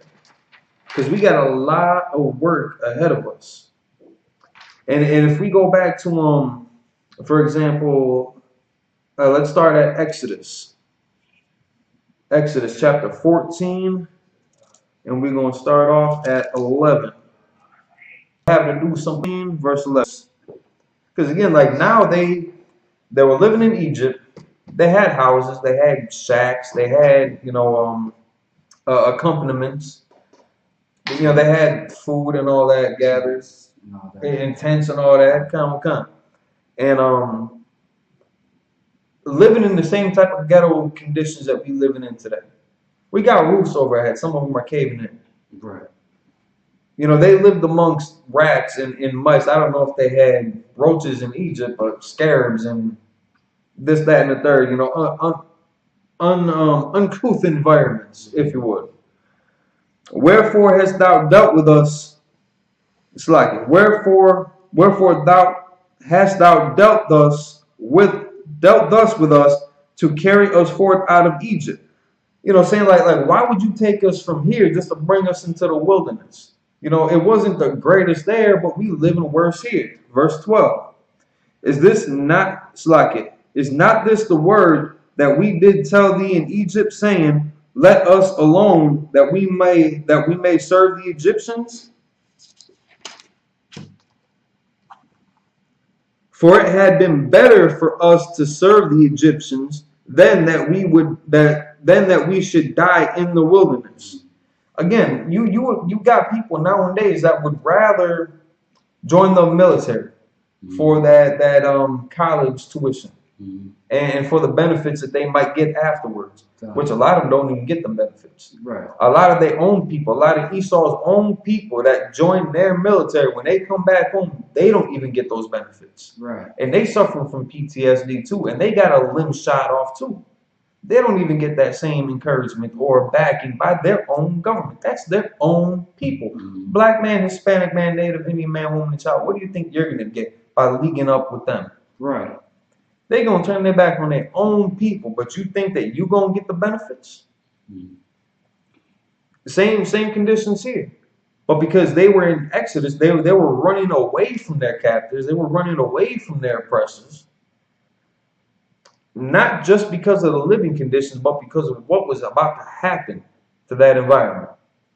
And Moses did not want to leave his people behind. Right. He tried to tell Pharaoh, listen, let my people go.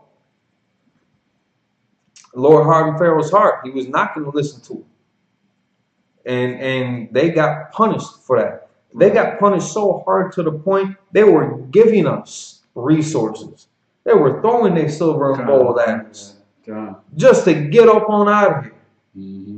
And then after we left, they came after us again. Right. Like they've got a perpetual hatred against us. And those are Hamites. We're living in America under Edomites who are doing us far worse historically. But our people still want to serve under them. Right.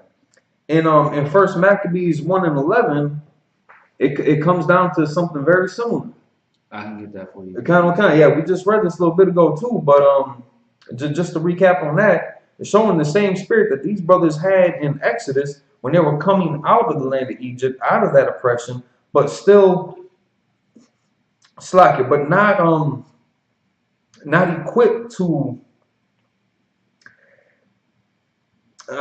make that snap life decision.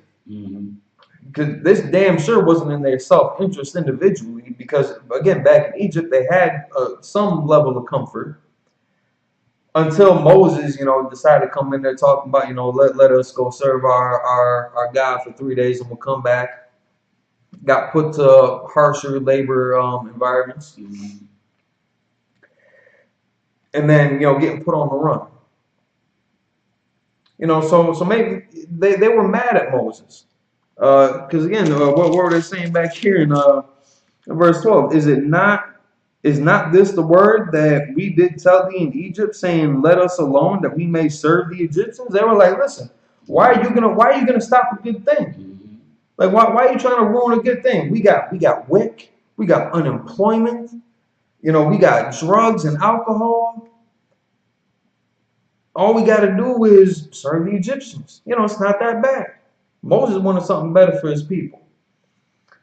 In his wisdom, in listening to the Most High, we did get something better after that. We got our nation back, reestablished.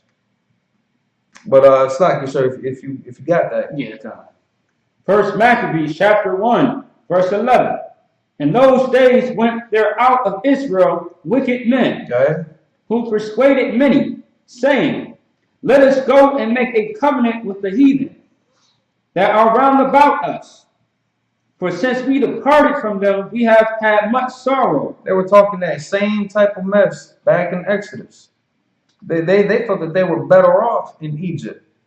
These wicked men that came out of Israel, that were Israelites, trying to persuade their brothers to make that covenant with our oppressor, because it was easier to what's that phrase that they say, to live on your knees than to die on your feet. Oh yeah, something like that. Like it's better to it's better to die. Better to die on your feet than live on your knees. All right, so it's like maybe I got that a little bit backwards, but they were thinking about it opposite. They would rather live on their knees than die on their feet. They don't want to stand there like men. They don't want to stand there toe to toe with their brothers, getting ready to get put to death, because they wouldn't make a covenant with their oppressor. They were arguing the point to make a covenant with their oppressor. Back in Exodus, they were trying to argue the point of why we should have. A little they wanted us to do, and they just wanted us to eat a little bit of pork. But you had staunch brothers and sisters, staunch sons and mothers who had that about the shop. Then I did have additional precepts as well. Let's get them all. Precept King, the water. Yeah, you are. All right, no sweat. Or did you still want to go to Joshua though? As far as the evil part of lie, you just want to skip it for time's sake or what?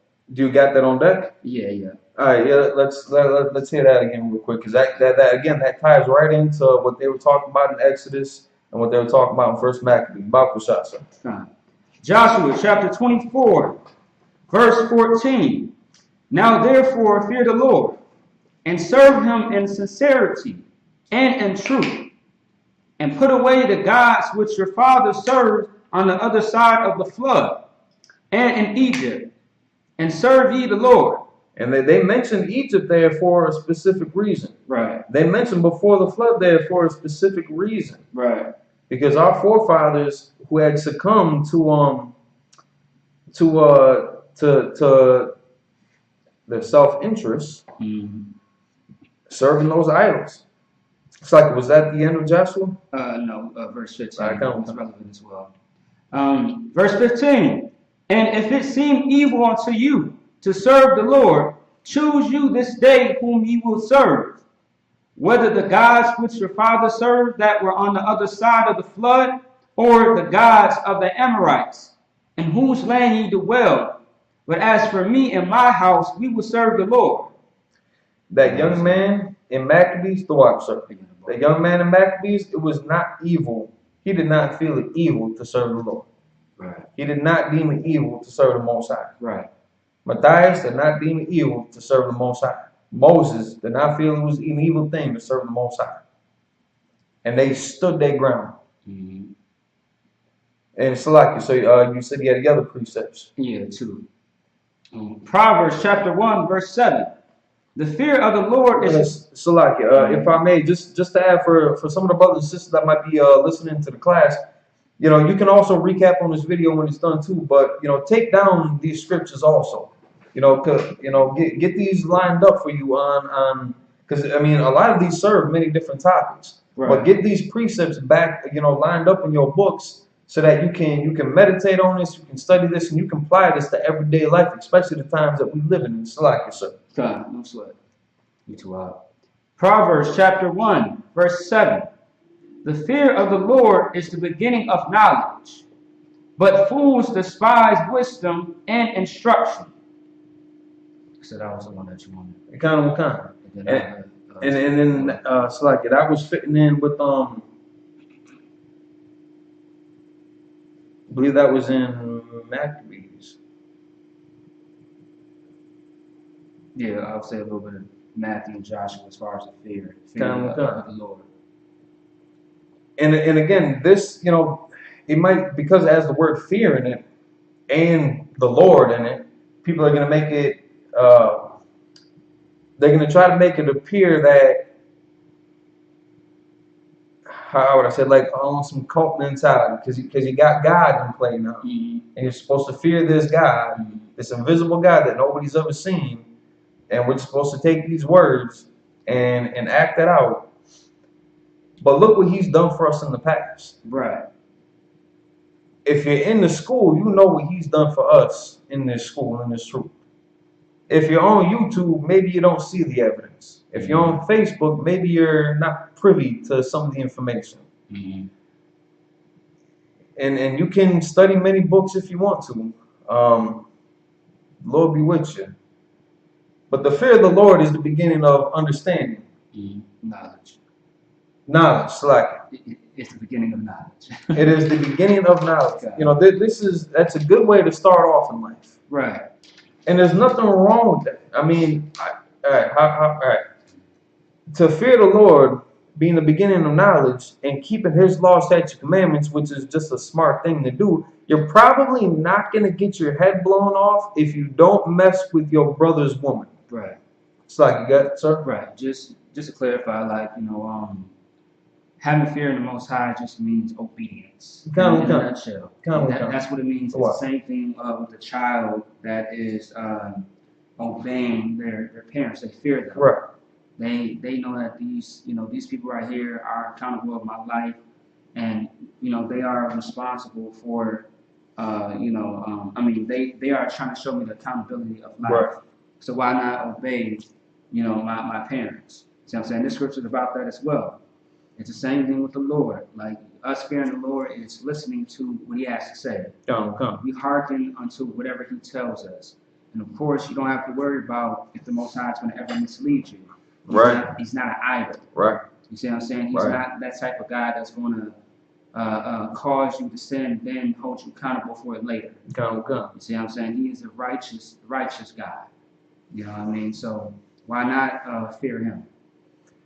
And then it's like Adeline was saying, and correct me if I'm going off topic with this, but it's not just fear in the sense of fearing the punishment or repercussions of it, but also fearing tarnishing the reputation and the integrity of your mother, your father, right? Of our customs, of our lineage, right? Like you want to fear the disappointment, the shame, right? Yeah, you see what I'm saying? That's so like that's what you want to fear, that disappointment, the shame, I didn't tarnish my nation's name, everything like that. Being a traitor, all that. And if you really got that love for your brothers and for the Most High, you would rather get them 10 whips to the back versus having your people turn their back on you. Absolutely. Like, I'd rather get physically punished versus getting spiritually punished. Right. That takes, that's something that's a lot deeper. Right. But that's again, this is all where it starts, and it's simple things. You're not an evil person for not eating pork, just like you're not an evil person for not smoking crack. Nobody's gonna count you a sinner for not being a pedophile. If you're not a thief, nobody's gonna try to tarnish your name. Right. If you're not a liar, nobody's going to think you're crazy. Chances are nobody's going to want to jump you if you didn't rob them. Chances are, I don't know what world y'all grew up in, but from my experience in life, that's kind of how a lot of that went. Mm-hmm. And then, Slacky, so you say you got another precept for us. Yeah, one more. About precept. 2 Timothy, chapter 1, verse 7. For God hath not given us the spirit of fear, but of power, and of love, and of a sound mind. Now, they're going to call this a contradiction, sir. Not at all. They're going to call this a contradiction. Mm-hmm. Because that fear of the Lord is the beginning of knowledge, but the Lord did not put the spirit of fear on us. Right. So now how do you reconcile that? Right. It's two different contexts, of course. And kind of kind. See what I'm saying? In this sense, meaning spirit of fear, meaning like the same thing when Paul said in the book of Romans, the 6th chapter, like the laws are not grievous. Right. You see what I'm saying? Like, it doesn't take, it's not a burden to keep these laws, because a lot of people have fear of changing. But the Lord does not give us the fear to change, but of power and of love and of a sound mind. Life is a lot better when you have these laws, statutes, commandments in your life. Power, I would say the power is the power and the advantage over sin. Right. Over demons that attack you. The love, of course, brotherhood and sisterhood. Damn right. And a sound mind is just a clear conscience. That's what that is. A lot of people, in the world don't have a clear conscience. They, what scripture in Deuteronomy where they say, they fear day and night, and they look behind their back. There's a lot of people look behind their back because they're thinking about the police. They're thinking about their enemies. They're thinking about all the things that are attacking them in their everyday life. So they have to watch their back. And you don't, of course you have to be on guard, be a watchman, but you don't have to be paranoid. Right. You see what I'm saying? You have a clear conscience, you sleep better at night because you know that the Lord has a hedge over you because you are serving Him. Once again, that goes back to the fear, which is obedience. You following what He is telling you to do. And that's why I brought that out. And again, following what He instructed us to do keeps us alive. It keeps us alive. If you're not eating unclean foods, you're not going to run the risk of high blood pressure and cholesterol and cancerous cancerous cells, and what a lot of people get inflicted with this too. Some of the, not only bacteria but viruses and like worms. Have you ever seen somebody squeeze a pork shoulder and the worms that come out of that? It's like you was drinking slack. But you can live a much longer, happier, healthier life keeping the law, statutes, and commandments. And don't be afraid of not being a whoremonger. Don't be afraid of not celebrating Christmas this year. Brother, if your sister kicks you out the house, we got you.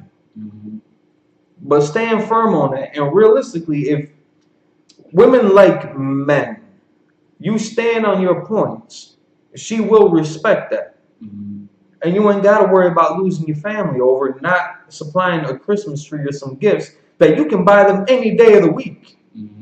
But we just happen to wait until that one day, or well, I guess them 2 days, their birthday, and then Christmas, to where we feel obligated to have to give our kids some gifts or our wife a gift when we've got 363 other days of the year to do whatever with that time.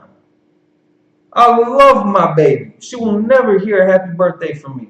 But any time that I get the chance to see her and hold her, I'm going to let her know how much I love her. And if I got a gift to give her, it's going to be with a sincere heart versus, oh, well, it's Christmas. I'm supposed to get you something. Or it's your birthday. I want to make you happy while you're blowing out your cake. I mean, like, let's have a little perspective on this.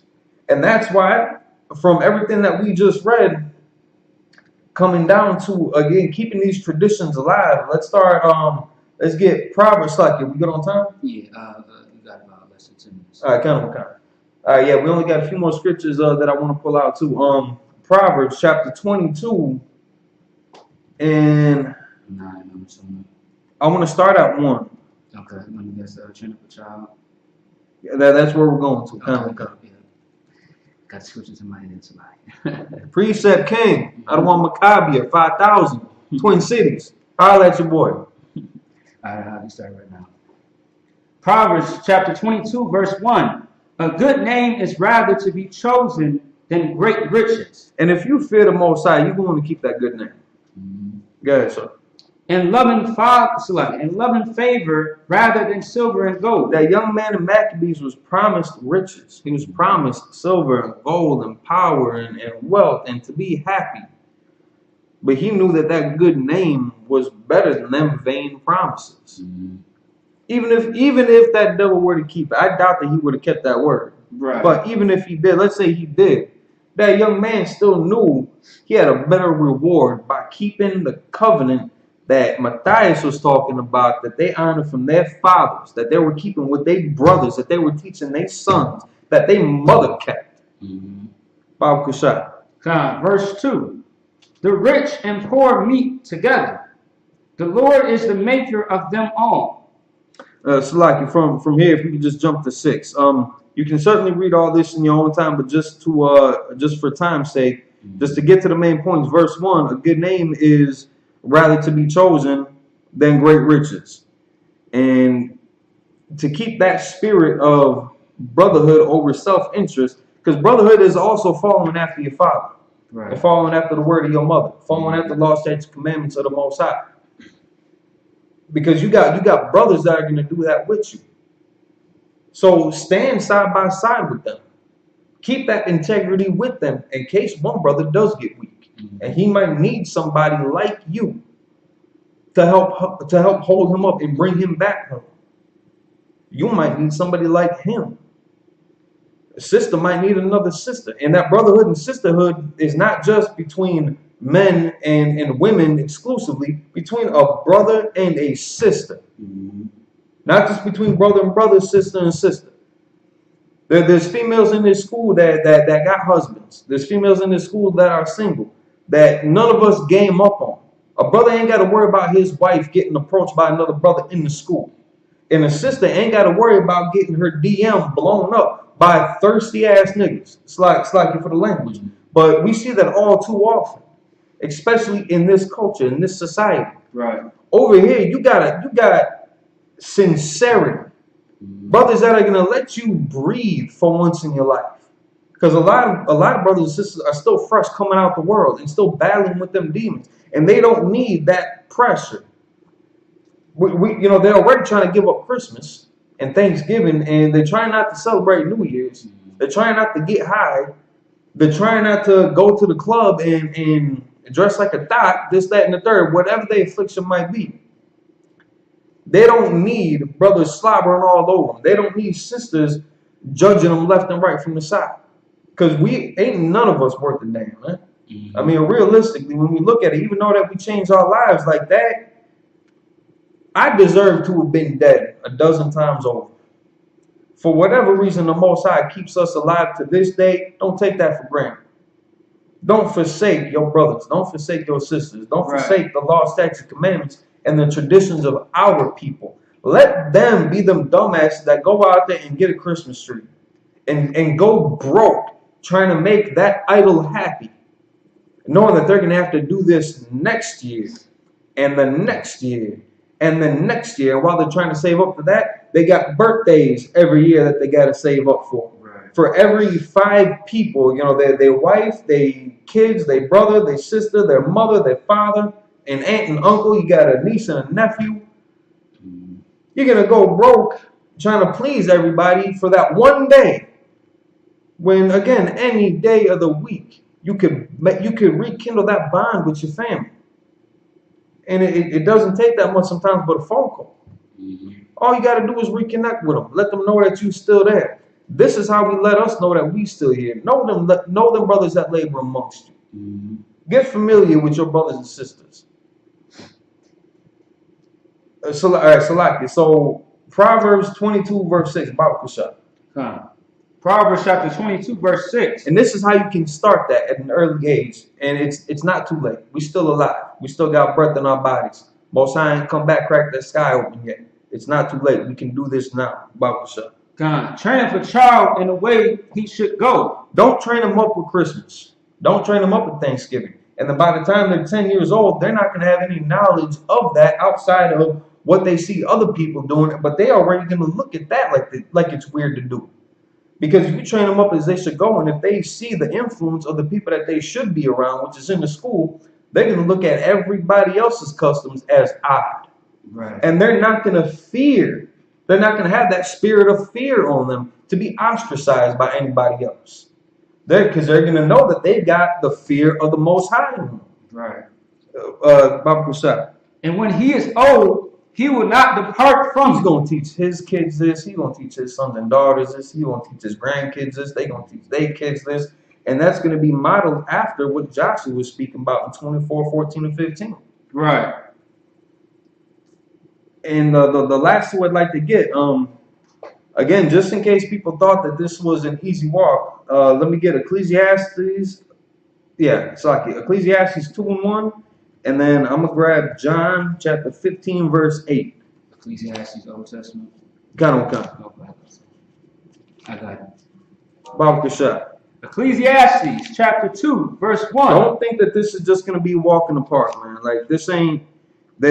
Our person has proven to us historically that they want this real bad.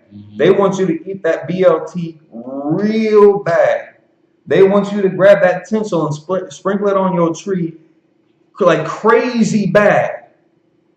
But,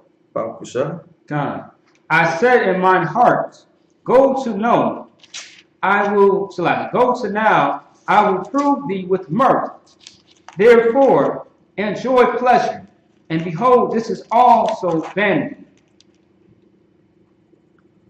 Want to keep going on that? No, Salaki, I don't think that was Ecclesiasticus. Maybe it was Ecclesiasticus. Prepare thy soul? Yeah. Ecclesiasticus? Salaki, my bad. I call out the wrong scripture.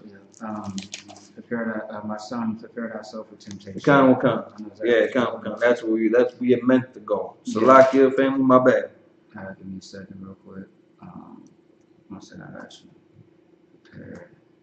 you. Just know that, all right, so in Exodus, when we were coming out of Egypt, it wasn't, we weren't traveling with lazy boys where we could just camp out and, throw up a hammock or something like that and chill. Right. It wasn't an easy walk. Nobody had what's those New Balances. You know, we were barefoot.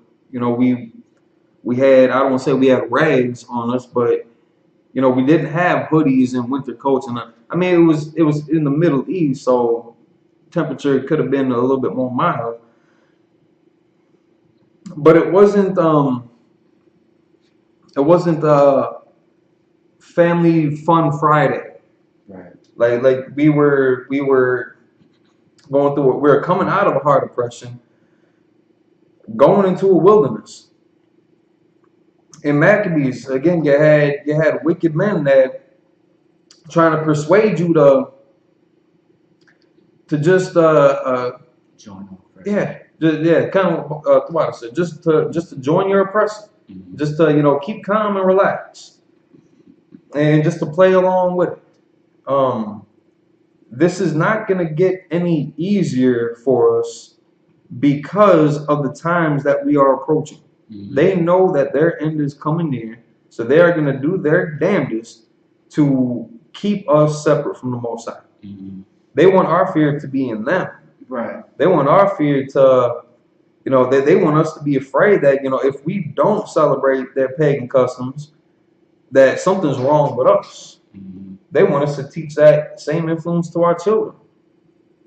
So just get ready for that spiritual warfare. Right. And again, if your main focus is self-interest, you and your kids and your wife, your side chick, like whatever the situation may be. For a lot of you men, your boyfriends, I mean, you're gonna abandon your woman and your kids for another man. I don't even want to say Lord be with you on that. Like that's your self-interest taking precedence over brotherhood. Right. And if that's your focus in mind, then this word just ain't for you. And you're going to have those wicked men in that day come out there and exhort you, just like Antiochus did, and make you think that everything that you're doing is okay, that this is what you should be doing. Just be a good person, live your best life, be happy, make others happy, this, that, and the third, and just toe the line. If that's your comfort, I mean, go for it. Nobody over here is gonna stop you. Right. We want brothers and sisters in the spirit of brotherhood and sisterhood, who are going to neglect their own self-interest for the embetterment of a nation. It's not just us. It's not just the couple of us that are in this room right now. It's the brothers that are in Chicago. Right. It's the brothers that are in Detroit. It's the brothers up in Cali. It's the brothers in Canada. It's the brothers in Texas. It's the brothers in New York and in Philly. Right. It's the brothers in Mexico and South America and over in the UK. Because that's for me and my house. It's like, guys. That's what. Ecclesiasticus chapter 2, verse 1. My son, if thou come to serve the Lord. If you come to serve the Lord, this is what you better get ready for. Prepare thy soul for temptation. Prepare your soul for temptation. They're going to throw everything under the sun to try to get your attention back on where they want it to be. They want your attention on eBay. They want your attention on Walmart. And I'm not saying don't go shopping at these stores. We shop at them every day. They're all over our neighborhoods. We get them all day online. I'm not saying don't go shopping. We don't have a lot of our own stores like that. There's no Black, Hispanic, and Native Indian Walmart, or version of Walmart. We don't have that in our hands. Bit by bit, though, you got a lot of brothers not only in the school but outside of school, brothers and sisters starting to build up their own businesses. Come check that out too, though. Support Black, Hispanic, and Native Indian owned businesses, so that we ain't got to keep on going to Walmart. Right. So that we ain't got to keep on ordering off Amazon. Right. And, it's a rough start for some of us. Who may have never been, an entrepreneur of any sorts. We're not selling weed anymore. So sometimes we don't know what to do with ourselves. That was a lot easier. And again, that's what they want from you. Right. It's harder to make your own soaps. It's harder to make your own clothes when you got eBay and Walmart's. But brotherhood and sisterhood makes that easy. Right. And I'm gonna end it off, if I may, with John chapter 15, verse 18. I just want to go 15 and 14. You want to start there? Sure, why not? Hey, Baba Kusha. Oh no, it's like my bad. 14 and 15 is what I'm thinking of. But I'm gonna see what you're working with. Hold on. Yeah. I know where you're going. All right. Go ahead. 15 and 14. You don't mind, do you? John 15 and 14. Yeah, come. All right. Yeah, this is a classic brotherhood scripture. Yeah. John chapter 15, verse 14. Ye are my friends, if ye do whatsoever I command you. And again, the commandments ain't grievous, man. Right, once again. It's, you're not going to be deemed a bad person if you're not selling your brother dope.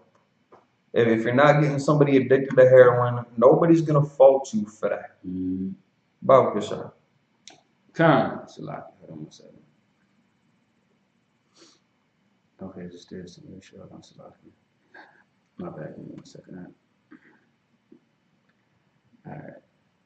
Verse 15. Henceforth I call you not servants, for the servant knoweth not what his Lord doeth. But I have called you friends, for all things that I have heard of my Father I have made known unto you. And that's a common misconception that they got about not only the Bible, but also the brothers in the UPK. Now, I will gladly take orders from a brother that is 10 plus years younger than me, but because he's older than the truth, if we need to get something done, and if I'm capable and I'm able to do it, I'm gonna go do it. And we don't look at that as like we serving, absolutely, but we ain't treated or made to feel like we're slaves in this matter, because we doing the work of the Lord. We doing work that needs to get done for our family's sake. And what's that common phrase that they try to say? If you're doing something you love, it doesn't feel like work. Yeah, right. That's very similar and very true to this. None of this, like this ain't. This is the work that we do, but we are not slaves in that capacity. The school, and I'm not talking about once in a while on a Facebook post and on your stance. You don't know what this is unless you are in the school. Right. Baba Kusha. Verse 16. Ye have not chosen me, but I have chosen you, and ordained you, that ye should go and bring forth fruit, and that your fruit should remain, that whatsoever ye shall ask of the Father in my name, he may give it to you. When Yahushua was first recruiting, again, he did the recruiting. Now, I picked up that phone, I made that call. I got called back. I got vetted by the brothers that invited me into the school. Yahushua had seen, Peter and his brother James on the boat. Or fishing. Yeah, kind of. Fishing. Yeah. I believe Peter and James are blood brothers. Right, kind of. Yeah. It said, y'all come with me. Yeah. And to show his power, gave him so much fish they both dumped. That's the type of leadership I want to rock with. Right.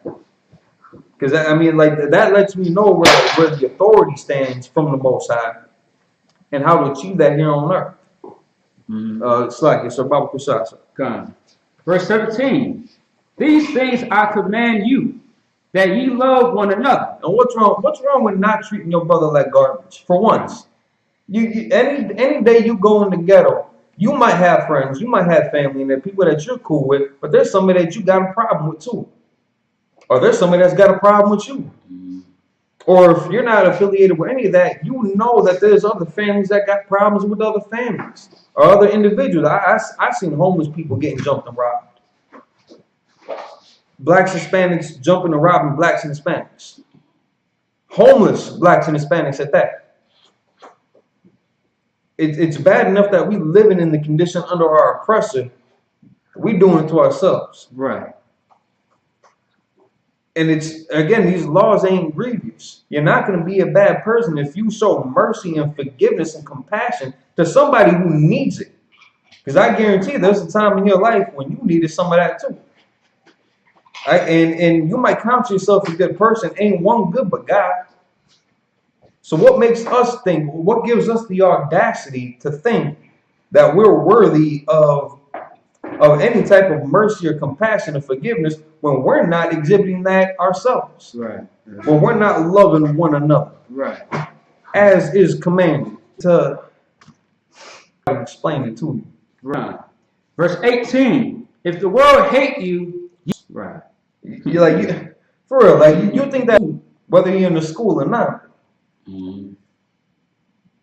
If you think the world hated you, dust that off and know that our leader, our king, was hated first. Right. And a lot harder. Right. Ain't nobody trying to put you to death like that, the way that they did him. If anything, I mean, we getting off a lot easier. And this ain't nothing to sneer at, but George Floyd, I mean, at least they didn't drag him through the streets. At least they didn't do the brother like that. What they did to him was a damn shame, and that will not go unnoticed by any means. Mm-hmm.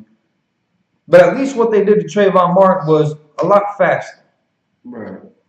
They didn't parade him through the streets like they did Yahawashi. They didn't throw him up on a tree, nail him to a cross, put him up on a tree, piercing his side, feeding him vinegar in the scorching hot sun. Right. They doing us dirty out here. They doing us disdainfully.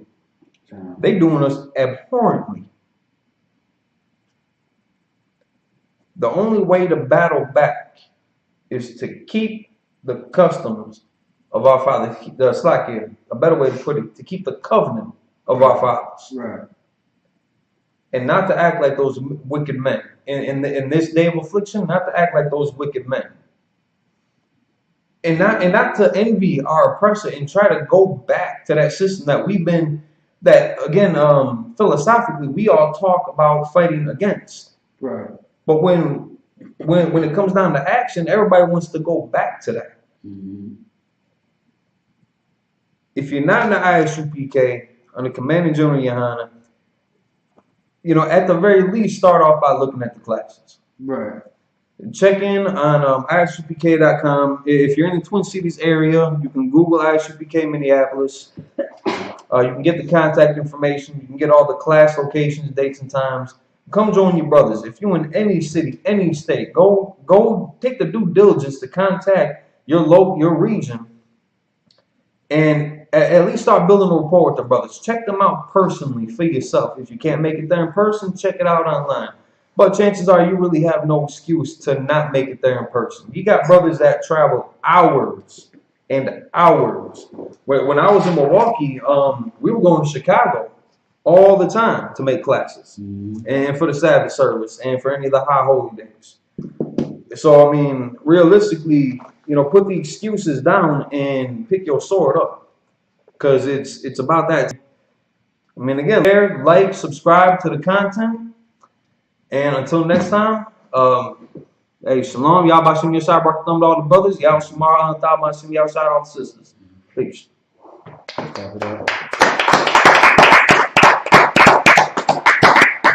I want you to push that chair in real quick. Everyone can stand at a Majum, which means a Majum means everyone stands. So we can all say his prayers. Go ahead and read the security announcements. All right, ISUPK security announcements. We have the ISUPK started out at 1 West, 125th Street, Harlem, New York. New rule for new brothers and sisters. When a new brother or sister comes into the school, they are off limits for 6 months. They are to be saluted only. They are here to shut themselves to the world. If they need transportation, the teacher will arrange it. After 6 months, if a brother or sister has an interest in a particular person, he or she must get permission from the head to speak to a brother or sister. There's another 6 months in which the brother and sister will court each other. After this 6-month period, the brother and sister will get permission from the head to marry. Tithes, which is a commandment. You can find this in Numbers chapter 18, verse 21, in the book of Malachi, chapter 3, verses 8 through 10. Means tenth in the Hebrew, ma'ashara. 10% of every penny of any increase the Lord gives you, give to the Treasury Department and teacher. And you can always go to I.S.U.P.K.com. We've got a tithing page down there, the donate now button, which also applies to the priest fund. Free will offering for priests, not mandatory. Whatsoever amount you would like. And if any brother wants to become a trooper in the school, start wearing all black. That means your boots, your shirt, your pants, headband, and or scarf. Talk about the feast part, yeah. Oh yes, the locket. All right, so we are in the 7th day. Always check in the ISUPK.com for the upcoming holy convocations. Right now, we're on the 7th day of Hanukkah. We got tomorrow's going to be the last day of the feast of dedication. It's not necessarily going to be a closing, but if you still want to be in the spirit to bring some food to class, things of that sort, right, that's not an issue whatsoever. Otherwise, the next one that we are, letting brothers and sisters know about is Purim, right, which is February the 25th through the 26th. All right. So we're going to go ahead and say the Lord's Prayer and Sar to the east, meaning so like the GEN.YAHANNA, which means to rise up and face the east. Okay. Let's get it. This is the Lord's Prayer in Hebrew. Abanaw, Shabbat Shemayim, Kodash, Hayah, Sumka, Yahweh, Malakutka, Tabaya, Ratazaka. So like, yeah, Ratazaka. Ratazaka. Hayah, Aisha, Ba'aratazak, Kawa, Hayah, Bashamayim, Nathan, Kabawat Wanaw, Kasalak Now, Kabawat Yanaw, Wala'ah, Tabaya Now, Banasai one, Abal, Hawashai now, Mayan, Rai, Kaya, Laka, Hamalakwa, Wahala. I always get this. Wahata, Pa'arat, La'ai, Balamyam, Aman. The Lord's Prayer in the English. Our Father, which art in heaven, hallowed be thy name. Yahweh. Thy kingdom come. Thy will be done. In earth. As it is in heaven. Give us this day. Our daily bread. And forgive us our debtors. Our debts. As we forgive our debtors. And lead us not into temptation. But deliver us from evil. For thine is the kingdom. And the power. And the glory. Forever. So be it. Amen. All right,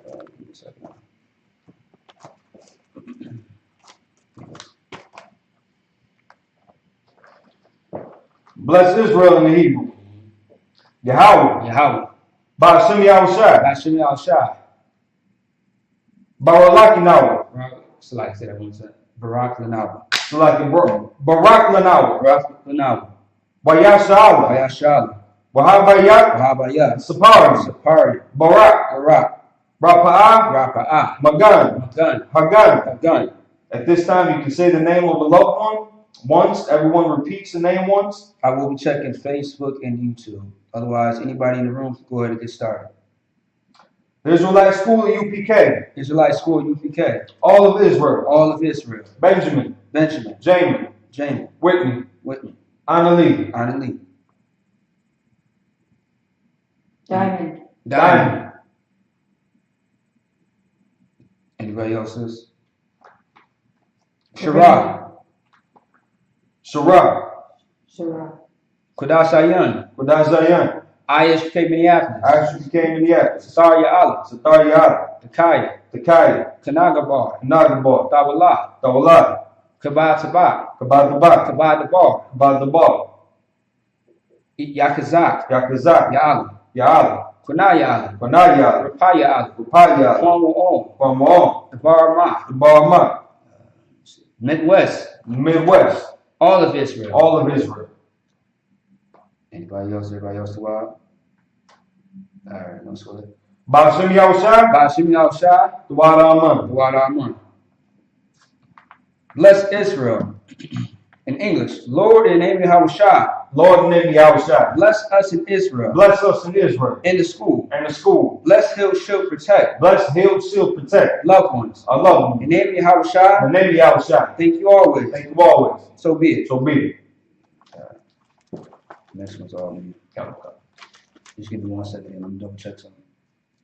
Salaki. All right. Blessed are you, Yahweh. Blessed are you, Yahweh. King of heaven and earth. King of heaven and earth. And all things living. And all things living. Yahweh. Yahweh. In the name of Yahushua. In the name of Yahushua. Listen to us now. Listen to us now. Right now. Right now. Send evils and curses. Send evils and curses. Punishment and destruction. Punishment and destruction. To the heathen. To the heathen. That speak against us. That speak against thy us. prophets. Thy prophets. The teachers. The teachers. The princes. The princes. The priests. The priests. Israelite brothers. Israelite brothers. In the school. And the school. Send evils and curses. Send evils and curses. And punishment and destruction. Punishment and destruction. To the heathen. To the heathen. And shake loose. And shake loose. The treasure of the rich of Israel. The treasure of the rich of Israel. That refuse to give to the school. That refuse to give to the school. Force their riches. Force their riches. To enter to thy sanctuary. To enter into thy sanctuary. Send evils and curses. Send evils and curses. And punishment and destruction. Punishment and destruction. To the Edomites. To the Edomites. And the nations. And the nations. And their drug dealers. And their drug dealers. Court system. Court system. The prison system. The prison system. Planned Parenthood. Planned Parenthood. All the governments of our enemies. All the governments of our enemies. Amalek synagogues and armies. Amalek synagogues and armies. Roman Catholic Church. Roman Catholic Church. The Pope. The Pope. Islam. Christianity. Egyptology. Militia. Ku Klux Klan. Aryan Nation. Skinheads. Comitazi. The gay movement. The lesbian movement. Spies. Workers of witchcraft. NASA space program. Army. Navy. Air Force. Marine. Wall Street. Open up the internet. In the airways. The cable access channel. And the radio channel. Convict the spirit of any of thy people. Convict the spirit of any of thy people that seek to stop us. And bring swift destruction. To all the heathen. That stand in the way. Try to stop us. Broadcasting your word. Throughout the planet Earth. Let loose all the plagues. Cause them to go to and fro. Through the earth and consume them. Let the plague shake the house of the thief. And the murderer. Let Yahushua. Michael and Gabriel. Come down to flying saucers. And punish all the heathens. That come up against us. As we speak thy word. Cause it to be known by all. That it is the angels that have done it. Cause it to be spread through the media. Throughout the whole world. Cause it to shake at thy coming. In the name of Yahushua. Thank you always. So be it. All right. Sorry. Y'all you know what's up. Men of Israel. I.S.U.P.K. Imagine. Barak. Yahweh Hashem Yahushua Barakatah. Yazatmata. Courtesy salute to the sisters. Men of Israel. I.S.U.P.K. Imagine. Barak. Yahweh Hashem Yahushua. Yazatmata. Dismissed.